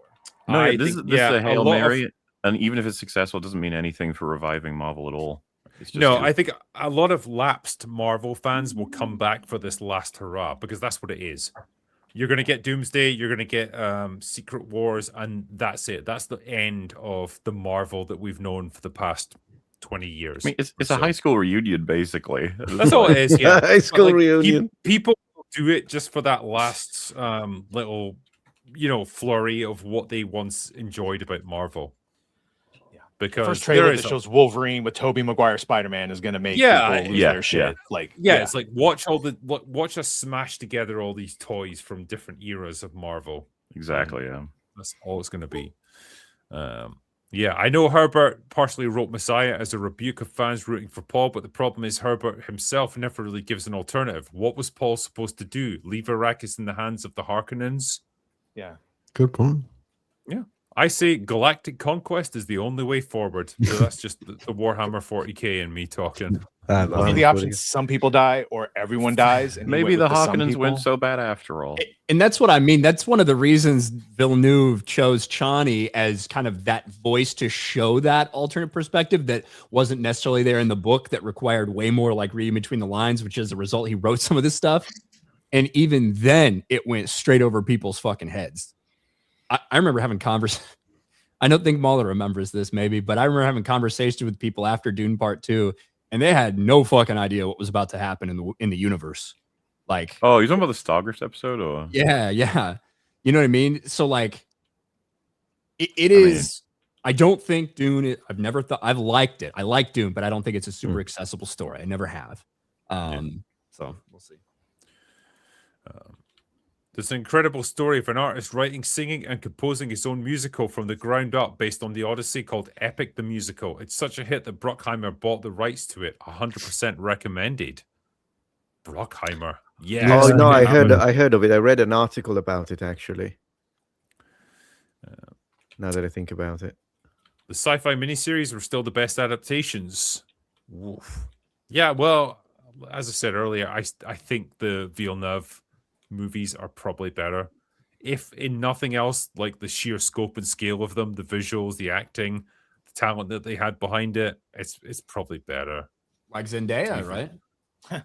Outside of Zendaya, Villeneuve's worlds feel real. I mean, come on, it's just you feel there. Yeah, I don't want to see him direct a Bond movie, but that's a discussion for another day. Well, yeah. How do you make a franchise that'll die another day, right? Hey. How do you even make a plot where your main character can see through all time and space? I feel like it's hard to create tension when they know everything you will ever say or do, unless I'm misunderstanding his power. Oh, yeah. It comes and goes, though. I don't think he can always see everything, and he sees potential. Major events, futures. maybe, but potential, yeah. I think he sees potential futures and probabilities rather than the concrete what's going to happen. Destiny. Yeah. And that's why you had that scene with Irulan and Pattinson, who plays We're Dead. Vitali, who's like a shapeshifter who is going to be working against Paul and shit like that. It's yeah, why she said you've just fucking killed us. Like by verbalizing this, he is now going to know. Like you've just fucking killed us. That's why they do the whole plots within plots, because they know he can see. It's just how much can he track? Yeah. This is from Buns, who gave us $50. So that's you have earned yourself a little round of applause. Thanks, man. Well, the panel today, who you all got between Norway versus England? I think Norway's probably going to take it, but we'll see. Like, I wouldn't be gutted if England got through to the next round. They're a bunch of absolute fucking wankers, but they've got a good team, and they are British, so I will roll. They're my neighbor, so I'm rooting for England, but what I'm really rooting for is that no one goes to the game because it's going to be in Miami, and I'm going to be in Miami on Saturday, and I don't want these motherfuckers causing me a bunch of traffic as I'm doing something else. So, that's understandable. Is that heading to the strip club, Ryan? No, well, is there been there? Then they won't bother me because that's not where I'm headed. How did you feel about America's last game? Because that was some shocking fucking defending. I don't like soccer. I'm not a soccer guy, and I'm also not going to be one of those people that pretends to give a fuck about soccer once every 4 years for the fucking World Cup. Okay, that would be me.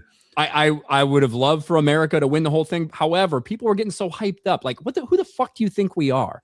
Like, this is not basketball. Like, it's gonna take over, man. It's gonna take over. I guarantee it. Yeah, but it's give it like, another decade and it'll be done. I'm glad that the people who like so irrationally thought we had a fucking chance and now been brought down to earth.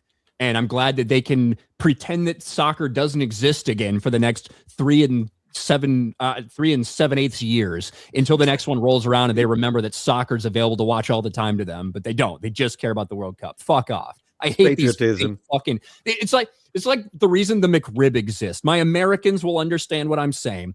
The McRib, the only thing that matters about the McRib, it doesn't actually taste that good. You would never get it if it was on the menu all the time. But because it's only around once in a while and it seems like it's this special thing, suddenly people give a fuck about the McRib at McDonald's. You don't actually like the McRib. You just get gaslit into feeling like it's something special. That's the World Cup for Americans. Wow. Fair summary. Yeah. The McRib is shit. Anti-FOMO. Yeah. Now that PlayStation has stopped selling physical copies, it's time for you to become PC gamers. You know you want to. At this point, I kind of do, but then everything comes through the Steam store, so it's all digital there too. Yeah, so it's no better, really. Physical forever. I love it, Metatron. I really do love it. Why do you think I've got an entire display case full of like old consoles back there? Yeah, I love it. What have you got? Genesis? I've got Genesis. I've got the NES is up there on top right. I can see it. Yeah, I've got the NES. I've got the Super Nintendo. I've got the N64 and the GameCube. And then for Sega, I think I've got the Genesis. Oh, that's a Dreamcast. Yeah, Dreamcast down there, and I've got the Sega Saturn as well. Nice one, man. Yeah, so, yeah. And the love other it. side, it's all PlayStation, A and I've got a true Commodore. gamer. I've got a Commodore 64. That's a piece of shit, but I love it from back in the old days. Yeah, no, Commodore 64, sure. They did a good adaptation, porting of a few games, but I'm an Amiga guy, if we're gonna go there. Amiga was great. Amiga 500 was my thing, and it still is. I got one right next to me. I need to get one, actually. Like, I never had it back in the day, and my friends, a couple of my friends had it, and like whenever you bought one, it was always secondhand, and it always came with a fucking like dumpster full of like floppy The disks, copy discs, games. yeah, the piracy. And yeah, there was like hundreds of hours of play just ready to go right there. 100%. Yeah, I love this. Someone just said life stopped in the 90s. Yeah. It was the best, man. Maybe peaked. Gaming Not before the wrong. internet, fucking 80s. great. Did you ever play mean- television, the Intellivision console? I heard That of it, was but no. It was a little bit before my time, unfortunately. I saw one a couple months ago. Pretty interesting. There's behind me, you can see, well, there's an Atari Jaguar, but there's also an Atari 2600. Oh, That right Wow. there was the first console I was ever given. Really? It was like some friend of my parents, and they were like, "Yeah, we don't want it anymore." Gave it to me, and I was like, "Holy shit! I can control stuff on screen. This is amazing." We have seen the have. birth of it. And It it- was great. And Galaxian was the first game I ever played on it. It was amazing. Nice. Loved it. Space shooter, I guess. Yeah. Never looked back. Anyway, that's enough of a tangent right there. The other thing I was going to talk to you guys about is Moana. It's getting a live action remake. It's got it. It's got The Rock in it again. And it's out. And people are reviewing it. And they're not giving it very good reviews. Shock Yay. horror. Let's I see mean, if I can shock share. horror. Some people are retarded, okay? Trailer also Well- got really ratioed. It did, yeah. And this is funny because this review that I'm going to share with you is from The Guardian of all people. And, you know, normally they're the bastion of terrible takes, but even they absolutely hated this. Let me see if I can bring it up here. So, yeah. 2 out of 5. Moana review. Dwayne Johnson's demigod on autopilot in dull live action remake. wow. Reprises his role from the original animation and his fine rapport with his young co-star Catherine Lagaya. Yeah, Hmm. let's go with that. But the whole enterprise feels cynical and pointless. I'll read one paragraph of this because I don't want to bore you to death with it. But Disney's animated super hit Moana from 2016. It's only 10 years ago, man, and we're doing a remake of it. Having been followed up by a dull sequel 2 years ago, now it gets a competent but basically pointless and unexciting back to basics live action remake. Screenwriter Jared Bush modifies his original script. Broadway stage veteran Thomas Kail makes his movie directing debut, and Lin-Manuel Miranda's songs are revived. 19-year-old Australian Samoan actor Catherine Lagaya takes on the role of Moana, the headstrong teen daughter of the Polynesian chief, her wise and kindly grandma Tala, who recognizes her heroic leadership destiny. Of course, it's about fucking leadership. Is played by New Zealand actor Rena Owen. She's got to go on a quest to restore the heart of the goddess Tifiti, the lack of which is causing an eco crisis on her home island of Matuni. I'm actually enjoying you trying to read that. Yeah. I know, fuck me, man. And I'm used to reading Gallic names as well, but this is like nightmare. Yeah, so let's get to the review. There's some pretty funny stuff from Johnson here, certainly, and there's a nice rapport between him and his co-star, but it feels as if he's on autopilot like a piece of software. He can do all this as casually as raising each of his eyebrows individually or flexing each of his pectorals in turn. A supposedly live-action film is so deeply embedded in CGI work as to be really another animation. An actual stage musical version would be a different proposition, and that might give the musical numbers more of a platform. This feels like a superfluous piece of monetizable content. That pretty much describes all of the Disney live action. I was about to say, where have you been? Huh? How to Train Your Dragon had the exact same problem. It looks almost the same as the original without any of the charm, and I didn't buy the relationships between two. Like, it's the same thing. People just can realize it's a cash grab. People Dude, are Lilo and hating Stitch. this. One of the most abominable fucking live action remakes. Which Ugh, one? Lilo and Stitch, and it made over $1 billion. Yeah, made that a one wasted lot. money. And that's what I guess I don't. I never watched Moana because one was old as fuck when it came out, and it felt like it was for girls. So why would I watch that? But like Lilo and Stitch just came out. I never watched the original Lilo and Stitch either. That made $1 billion. And to me, the trailers don't look all that much different. People destroyed the first trailer for this movie and the second one. Like the trailers that came out for this thing got brutalized with a lot of people saying it just looks like AI slop fest and hey, it's a live action, but 80% of it's CGI. So why is it even live action and shit like that? At least for How to Train Your Dragon, I like appreciated getting to see the people in real life and the dragons being some sort of CGI animation. I like that they kept the stylistic like animation style as opposed to making them look like real dragons. So I enjoyed some of How to Train Your Dragon, even though I knew that story and they almost kept it exactly the same beat for beat. This one, bro, Disney's been so hit or miss on these, and this looks like it's going to open pretty fucking terribly. Around $120-130 million worldwide is what they're estimating. And to put that in perspective, Little Mermaid opened to $185 million worldwide. Lilo and Stitch opened to $350 million worldwide. Jesus. And this one might be closer to Snow White than it is to Little Mermaid. Black Little Mermaid, by the way. Is that unique to this film, or is it like a symptom of a larger problem of just remake fatigue? They go back and forth with this, right? Like Tangled was on its way, then Snow White happened, they like put it on pause, and then Lilo and Stitch happened, and then Tangled got put back in to like they're not even sure how much the audience wants it. It's probably down to individual IPs and memory and nostalgia and stuff, and then how you market. And it was fucking retarded to choose Moana, I think. And this is someone who hasn't even seen the one they're fucking adapting, but a 10-year cycle remake. Yes. I mean, I'm not going to say it was impossible for it to be a major success. Maybe it could have happened with the right movie, the right time. But what I guess I'm saying is, like, I wish we could be more optimistic about the future of live action remakes. But after Lilo and Stitch, that was such bad and fucking news, man, after Snow White. Because it ruins everything, like, artistically about the original. Replaces it culturally. Most kids are going to watch the fucking remake now if they watch either of them, and then made them a shit ton of money, such that Lilo and Stitch 2 is like already fully in production, I think. And then they're just like, oh wow, people do want this more. Like this goes so far back. The Lion King remake was a fucking abomination as well. I didn't watch that. Well, at the same accusation, why call it live action if it's all CGI? And the Tangled one, I think, is more, they were going to go a different route casting, and they realized that probably wasn't a good idea. And so now all of a sudden the people they're casting look like the people in the actual first version.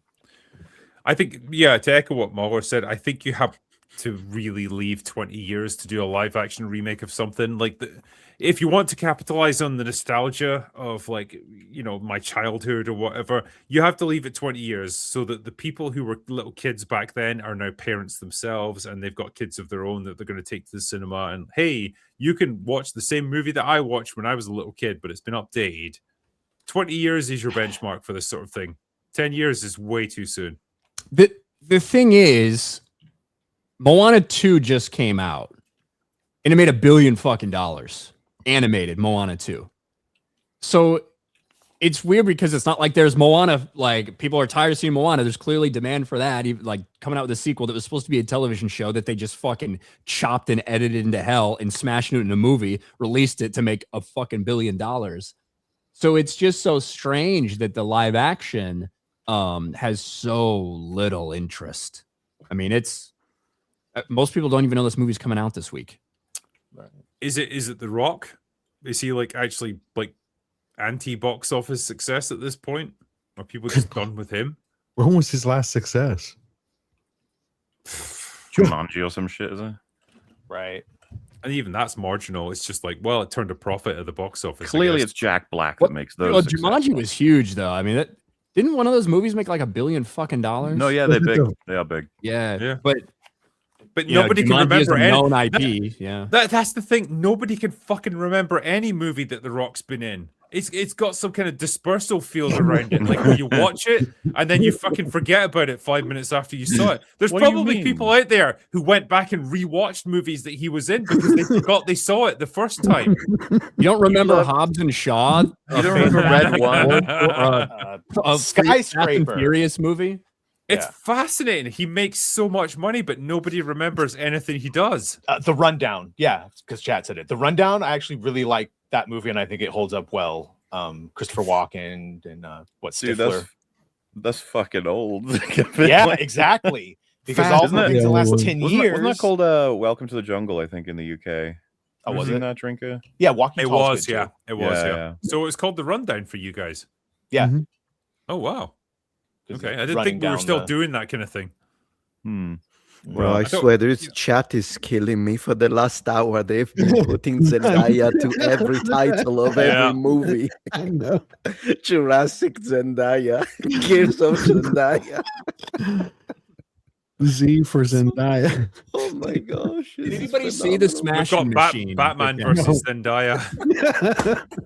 We've got the critical Zendaya as well. The Lord of the Rings Return of Zendaya. Oh my gosh. You guys are killing me.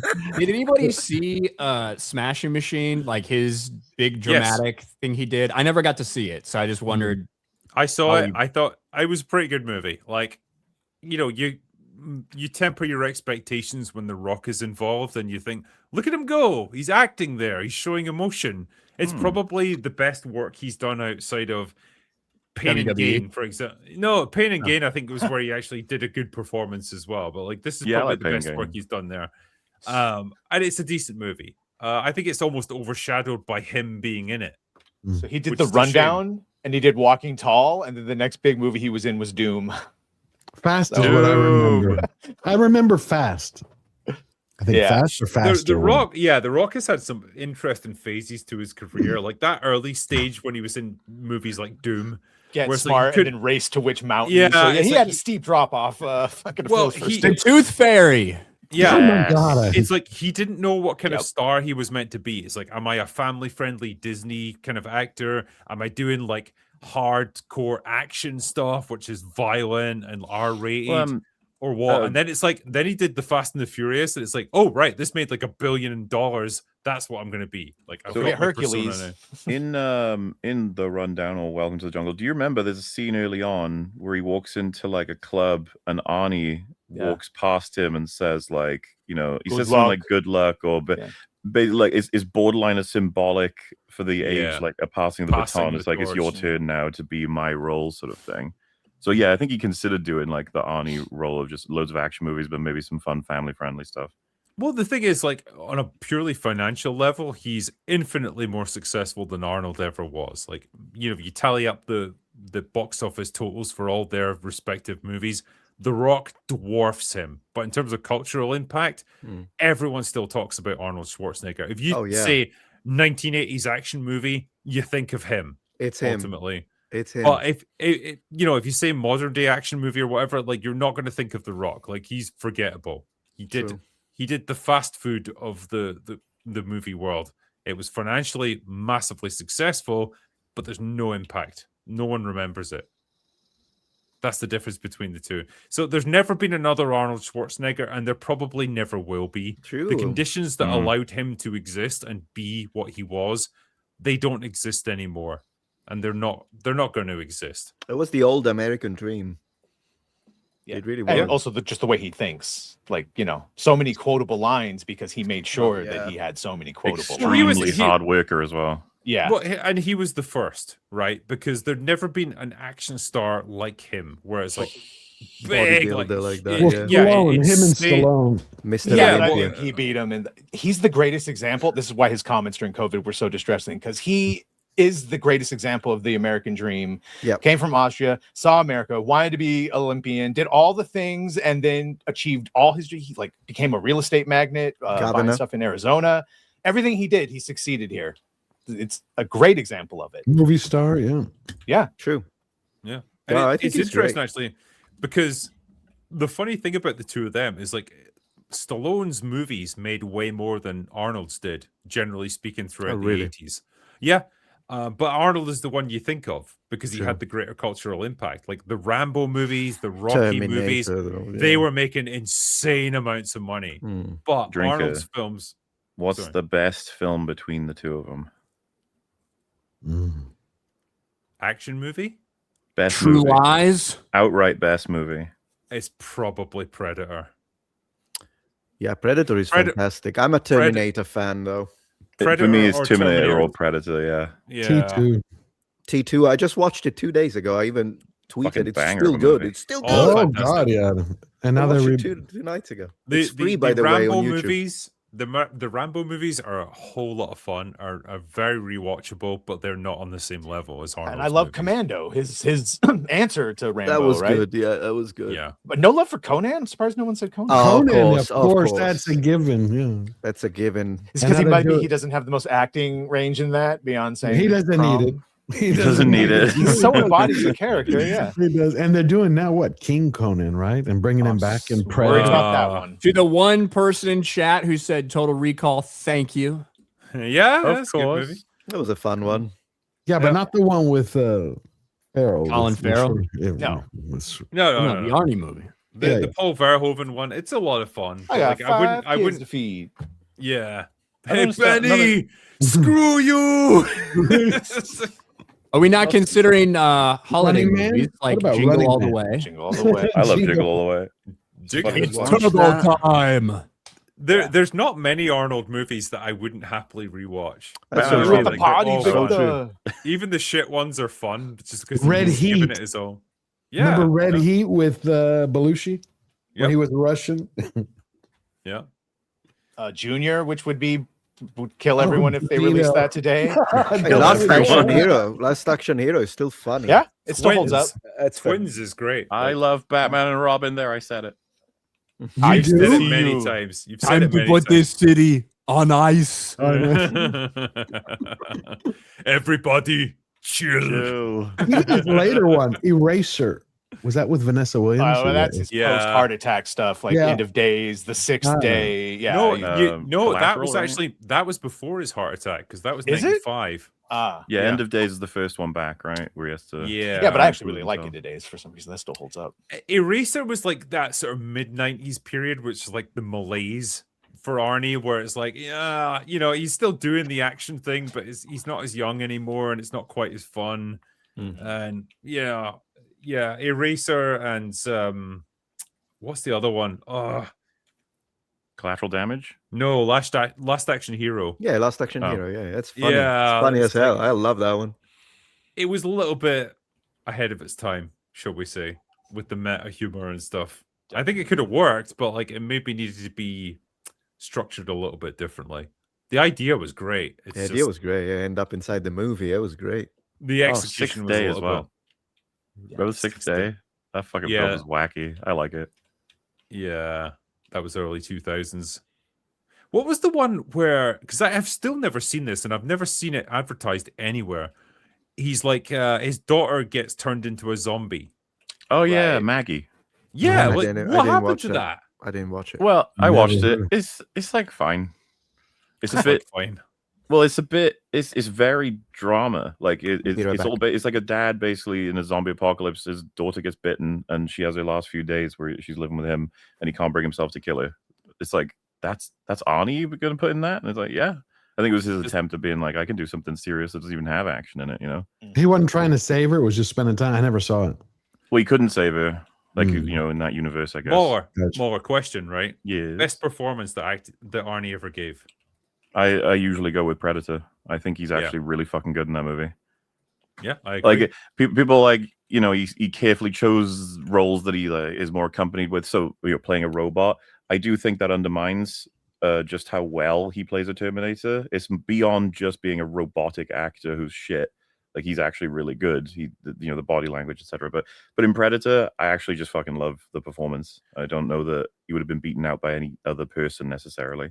I never watched his performance in that and thought, oh, I'm not buying into this. This is just Arnold like trying to act. I feel like Yeah. True Lies is another one where he's True Lies, yes. He's it. good. not in that, just one note. He's got the family thing. Which is the Someone one he pointed did out with Stallone in jail. What didn't they do? Oh. Something? Escape plan. Oh, Escape Plan. Yeah. Yeah. That's kind of like when you see like De Niro and Pacino getting together when they're in their 80s and like they're past the point where that sort of reunion is interesting.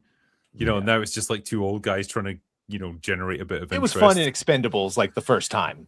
I think what we all wanted to see was like the two of them in a movie in the 80s when they were both at Yeah. their peak. That would have been fucking incredible, but never came to be. Someone pointed out as well, like Last Action Hero had Charles Dance and Ian McKellen in it. Yeah. I mean, it did. Like, But to bring this back, if you were to look at every movie Stallone ever made and every movie that Arnold ever made, Arnold just has way more ones that we still talk about and quote and affected the culture. Pop culture wise, yes. In terms of artistic merit, Stallone probably nails it with like Rocky and First Blood, because those are really fucking good movies. Stop or My Mom Will Shoot. That was another good one. Yeah, naturally, yeah. That Arnold apparently was like, he knew how bad it was, and he was like, get the word out that I want to do this. So Stallone would swoop him and do it instead. Arnold was like, he was the master. He's smart. He was smart. Like, in terms of sports psychology, that guy is a fucking walking masterclass. Or Predator, where they were like measuring each other's arms, him and Jesse Ventura, and he told them to like give him the wrong, so he would bet him, my arms are bigger, and then lose. Yeah.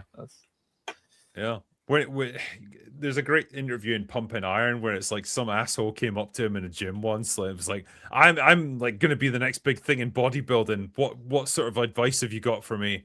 And Arnold just says, I'm going to mess with this guy. So he's like, right, there's this latest thing that they're doing in Europe, right? So like whenever you hit a pose up on stage in front of everyone, you need to fucking scream as loud as possible, right? So if you got your arms up high, you go like, ah! And then if you go down low, you go, ah! And this fucking guy did it, and they had to bring in security and lead him off the stage. Arnold just like fucking ruined his life right there. Great. Anyway, what was the how about we do some super chats just to finish this up right here, because they've been piling up pretty fast here. There's actually 192 of them waiting for us. Holy moly. That's a lot. Let's go back to the beginning here. Gentlemen, The Gentleman Season 2 and Mobland Season 2 both are coming in September. It's something to look forward to. It's a shame that shows now take so long to produce. Yeah, the trailer for Mobland Season 2 just came out. Looks good. Pierce Brosnan shooting people. That's all I need. Yep. Gentleman looks good too. Love the first season. It's good viewing, and it's nice to remind ourselves that, like, good stuff is still getting made, so looking forward to both of them.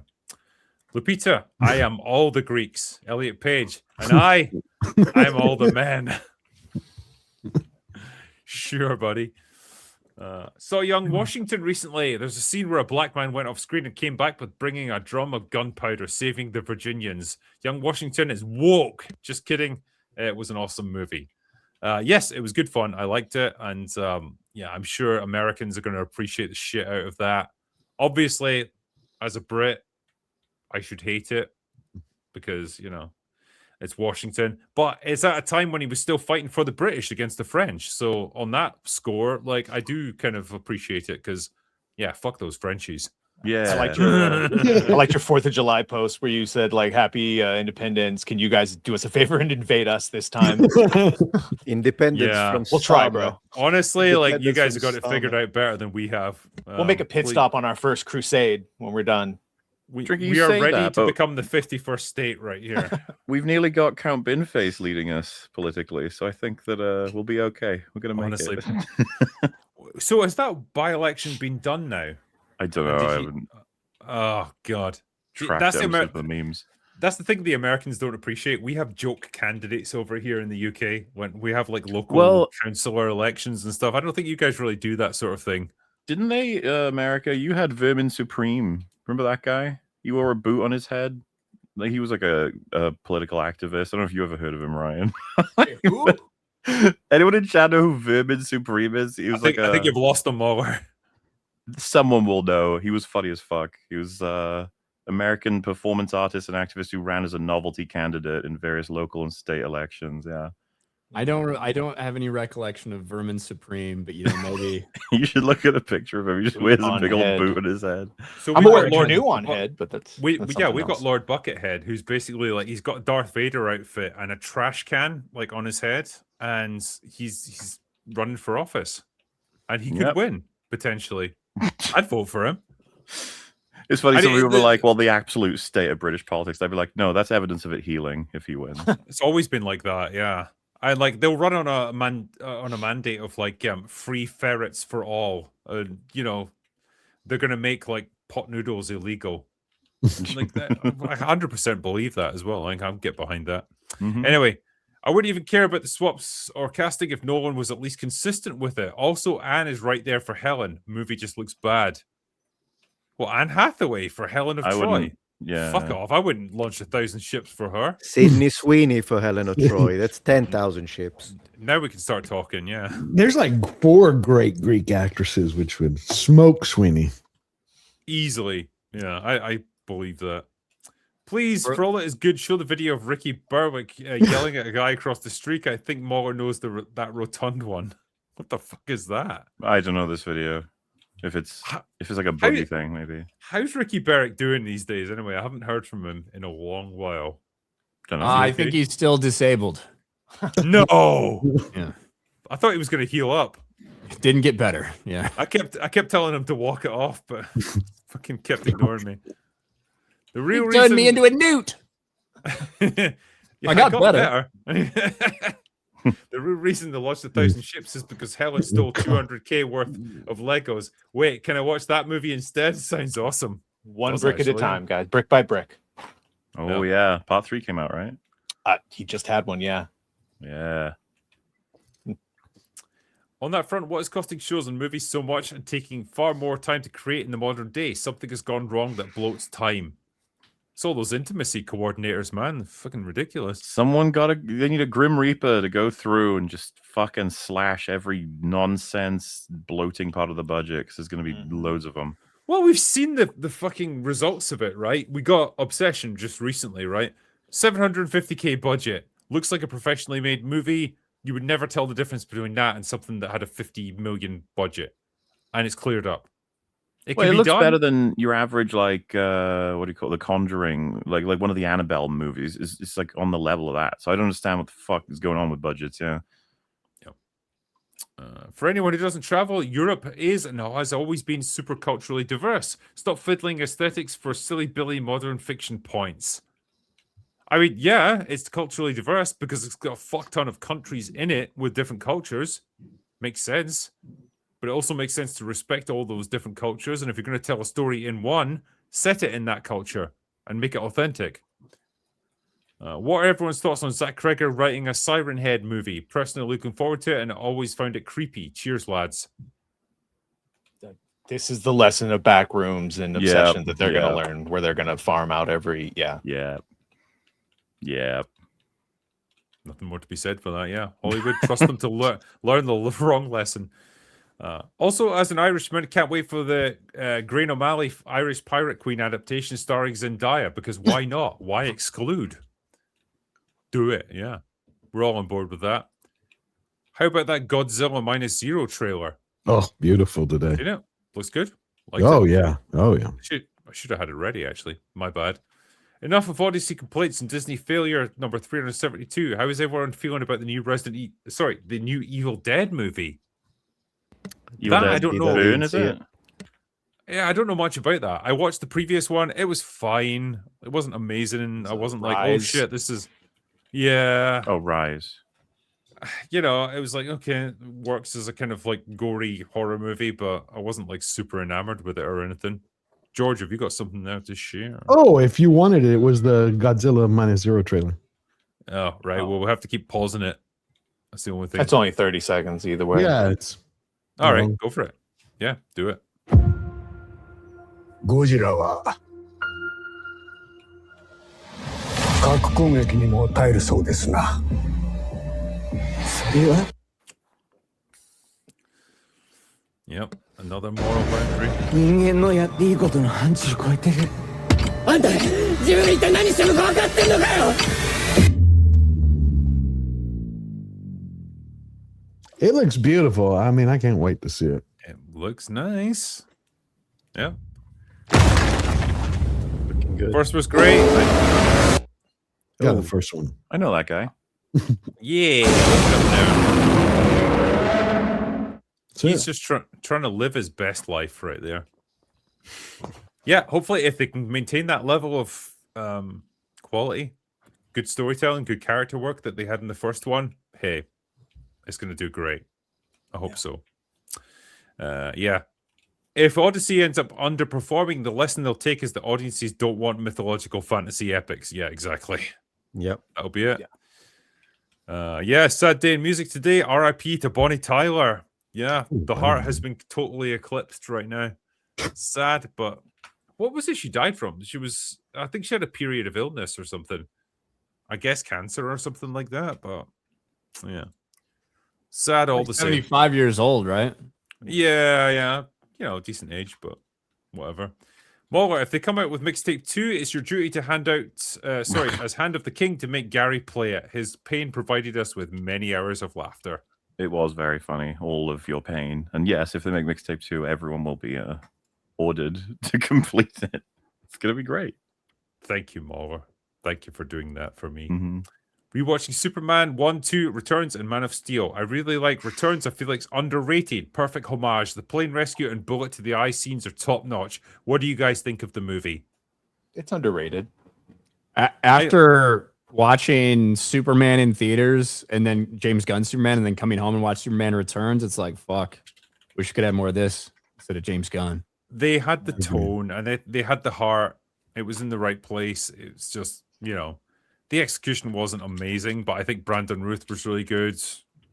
Yeah. I think it was the wrong approach to go with Superman Returns and making him pretend to play like the same character, basically. Like, having it be so connected to Donner. Yeah. Trying to do a Christopher Reeve impression. Exactly. Yeah. With that being said, I do like Brandon Routh, and look, they even had the fucking crack coming towards the fucking city, just like in James Gunn's Superman, which I totally forgot about until I rewatched Returns. I feel the same about David as I do Brandon. I think they could be really good Supermans if they were given a movie that let them be really good Supermen. Like, my issue's not with them. Yeah, I think David Cornsweet is actually pretty fucking good. And it's weird as well, when you see pictures of him and you see how jacked he is, you would never know it from the movie. And we've seen his audition tapes. We know how he would have played it. He can do it. I don't blame him for what we got. Casting Lupita as Helen is like casting Jar Jar as Helen. Even if you have a 10 out of 10 script and direction, it's going to look retarded and break the immersion. Yep. Jar Jar as Helen of Troy. I mean, there's potential. I could see something there. Let's not judge too harshly. Okay? Yeah. George, thanks for liking Landman. I started watching the show because of you. I agree with you in that Ariana is the worst. The fact that Cooper loves her, a co-worker's widow, makes him more low IQ than Ainsley. There, I said it. Yeah, she's pretty retarded. I never quite understood that relationship. It's like she's so hot and cold with him. It's frustrating as fuck. Yeah, I probably wouldn't go with it. Yeah. Ulysses 31 is a better watch and take on Homer's Odyssey than Nolan's movie, coupled with the best starship design called the Odyssey and a rocking soundtrack. Nice. Good recommendation right there. I love the Dune books. I won't watch Dune 3 because of Chiani. Oh, harsh. That's the Zendaya effect. Hail the panel. Yeah, Lupita has the face that launched 2 Somali pirate skiffs. Brutal.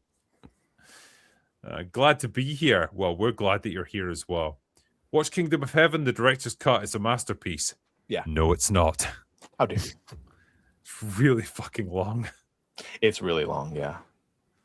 I'm still having therapy for that EFAP movies. That so many good scenes. Well, did that release? Yeah. It's been out for ages. Years. Okay. Well, I didn't watch it. I didn't watch it because I was fucking in it. Oh, you were in most of it. Yeah. I think, did I bail out at some point and just be like, I can't do this anymore? I can't remember. Yes, it's probably your hottest take, and most people don't even know about it. It's all good. I was so fucking mad watching that. It's so boring. New insult, Cosmic Nozzle. Got it from Isaac Arthur, Astronomy Vid. I'd love to hear MauLer throw that one in an especially idiotic character. Cosmic Nozzle. Cosmic Nozzle. I mean, all right. I'll try and get it in a script sometime. Yeah. Moob, did you ever get around to LOP DLC? No, not yet, but there's just so much shit to do, man. I've still not wrapped up with Resident Evil, right? We'll be moving on to 3 soon, but then I got Halo's getting in the way. Campaign Evolved. We'll see how that goes. Nice. Drinker, can you post a Warhammer reading list? Yes, I can. Dankula was good enough to send it to me, and it's never steered me wrong so far.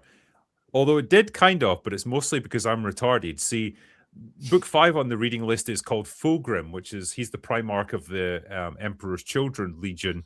And so I got the book thinking that was the right one. And I was like, why is this set in like the present day and not the Horus Heresy era? Little did I know there is in fact 2 books within the same series called Fulgrim, and I picked the wrong one. So, Games Workshop, I'm just saying, go and title your books a little more consistently. It would have been helpful. But yeah, anyway, the real Fulgrim within the Horus Heresy is a fucking superb novel. So yeah, I will post that up happily for you guys. Fuck Erebus. Also give us your top 3 legions and why. Whoa, good question. The Ultramarines, just because they are the most dependable guys who always get the job done and never fuck up anything. They're the most boring legion. They're the kind of guys that do their tax returns like they do. They file their tax returns like 3 months ahead of schedule, just because why not? So I'd pick them just as the backbone of it. You probably want the Space Wolves, because if you need someone fucking destroyed with extreme prejudice, those are the guys you bring in. They're the ones that you use to make an example of someone. And then the third one would probably be the Dark Angels, because as much as the Space Wolves, they're the ones you use if you want to make an example of someone. The Dark Angels are the ones you use to just make a problem vanish forever, quietly. They do not fuck around. So those 3 legions working together, I feel like you got the balance of everything. So those would be my top 3 picks. Drinker and Mallard, not MauLer, but Mallard. What are your favorite Space Marine legions and Godzilla -0 trailer? Deja vu. I've already, the fuck. I've given mine. MauLer, what are your favorite legions with your non-knowledge? Yeah, I know everything about this. So mine, obviously, it's the ones with that sort of area. Yeah. Just say Blood Angels, Imperial Fists, and the Roman Legion, the Foreign Legion. I can't think of the third one. Blood Fist. That's my favorite. That sounds like a horrible porno movie. Sounds like a rock band. The Blood Fist. I can say with some pride, I've got Gary into Warhammer as well. He's now he's reading the books. He's getting into the lore. I'm going to make him into an addict. It's expensive. Well, I don't think he has to buy the figures or anything, but if he just reads the books, you know how addiction works. He'll buy the figures. Well, it's become that thing where, like, back in the 90s, like, the tabletop gaming was by far the biggest aspect of it, and there was a little bit of lore around it that you could delve into, but like that was very much a side hustle. Now it's reversed. Now the lore and the novels, like, there's an insane number of books and stuff around this. That is almost like the main driving force behind it, and the tabletop gaming is now the side hustle. That's crazy. Yeah, but it makes it more accessible for people, 1992 was my birth year. Well, Default the Critic, happy birthday from 1992. Well done. Latest House of the Dragon episode felt like it was written by a champagne socialist living off their parents' trust fund, whose inane, pretentious piety is matched by their lack of creativity, wit, and intellect.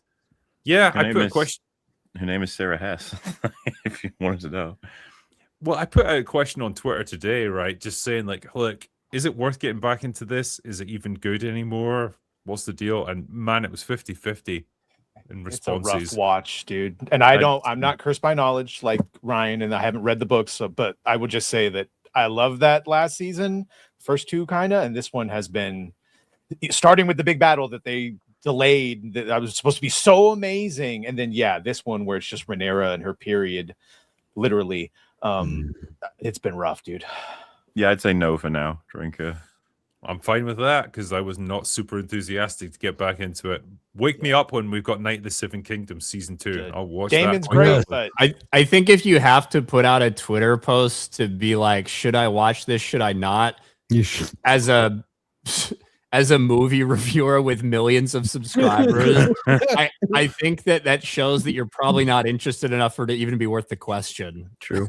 Pretty much, yeah. I just needed it confirmed. Like if it had been overwhelming, like, and people had said it's fucking amazing, man, you should totally get back into it. It's worth your time. It's an underappreciated gem. I might have said, yeah, okay, I'll do it. I'll get back into it. But man, they haven't sold me on it so far. And yeah, I've got better things to do with like 10 hours of my time, like masturbate. I mean, I could do a lot in that time. It's much more productive because at the end of that, you'll have something to show for it. At least I'll enjoy it, you know? Yeah. Yeah. Do actors these days actually get media training, or are they just ignoring what they're told? Millie with Supergirl, Zygo with Snow White, and Lupita talking shit about Homer in the Odyssey.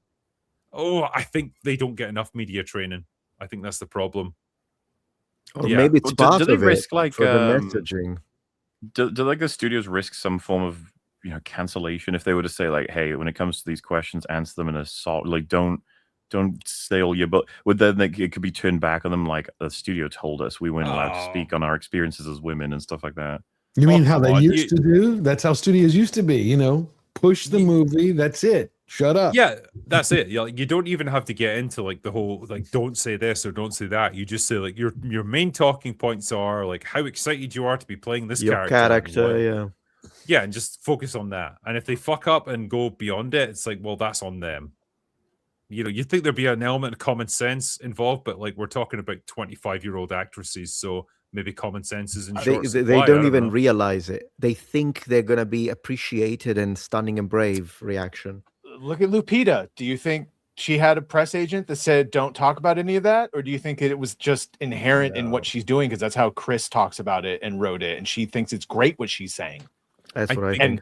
If she upsets us, then she's upsetting the right people. It's like that type of thinking. Yep. 100%.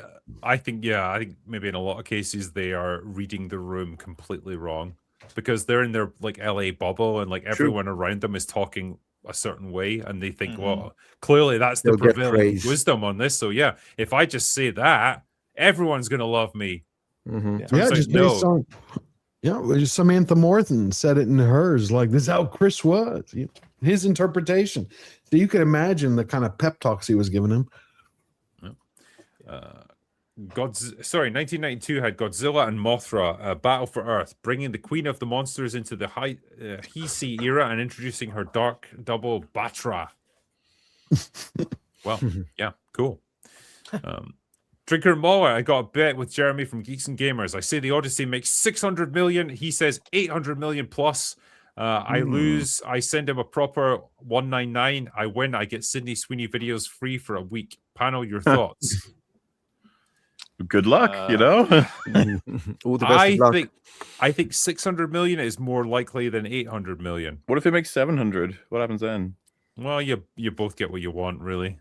I asked, he sent me this super chat yesterday. I asked him the exact same question. What the fuck happens at 700? And I think for Jeremy to win, it has to be 800 plus. I think that's the rule. Oh, okay. Oh, okay. Wow. Yeah. I'm not going to lie. He might have fucked himself there, but maybe. Yeah, it's hard to say, man. I was asking, is it Price is Right rules? Is it just whoever's closer, Yeah. So I don't really know what the fucking 600 has to do with anything, right? If it has to make 800 million plus for Jeremy to win, then you could just say less than 800 million. Yeah, right? Yeah. Like 799. It's like, haha, I win, motherfucker. Yeah, I'll do one more here. Half-Deaf Hero. Instead of watching Nolan's Odyssey, check out the Italian adaptation starring Kirk Douglas. It's streaming on Tubi, and it's excellent. Oh, I'll have to check that out. Very cool. Wait, there's one more from Melvin, who's one of my mods.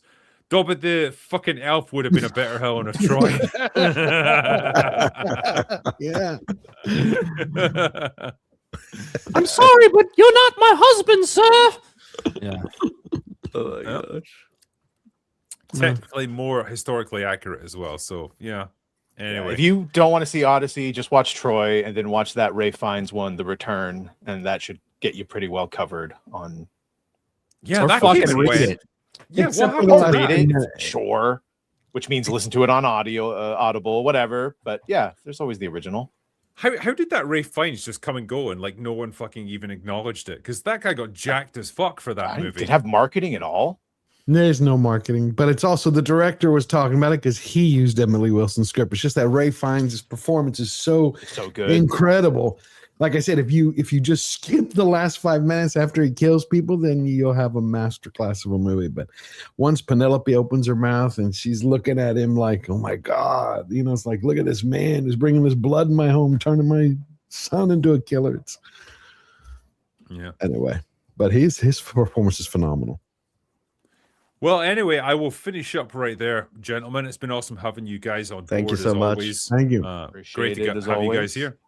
Thank you, everyone who's joined us for this and everyone who's been super generous with the super chats. We appreciate you guys as always, and we'll catch up with them on last orders in a few days. And this is obviously just a reminder for everyone. There's not going to be an open bar next week because I'm going to be away for a Comic-Con in South Carolina. So I'm going to be away from Tuesday of next week until Tuesday the following week, which is kind of annoying because I'm going to miss the Odyssey when it actually comes out. So I'll be a few days late with my review, but I'll do my best.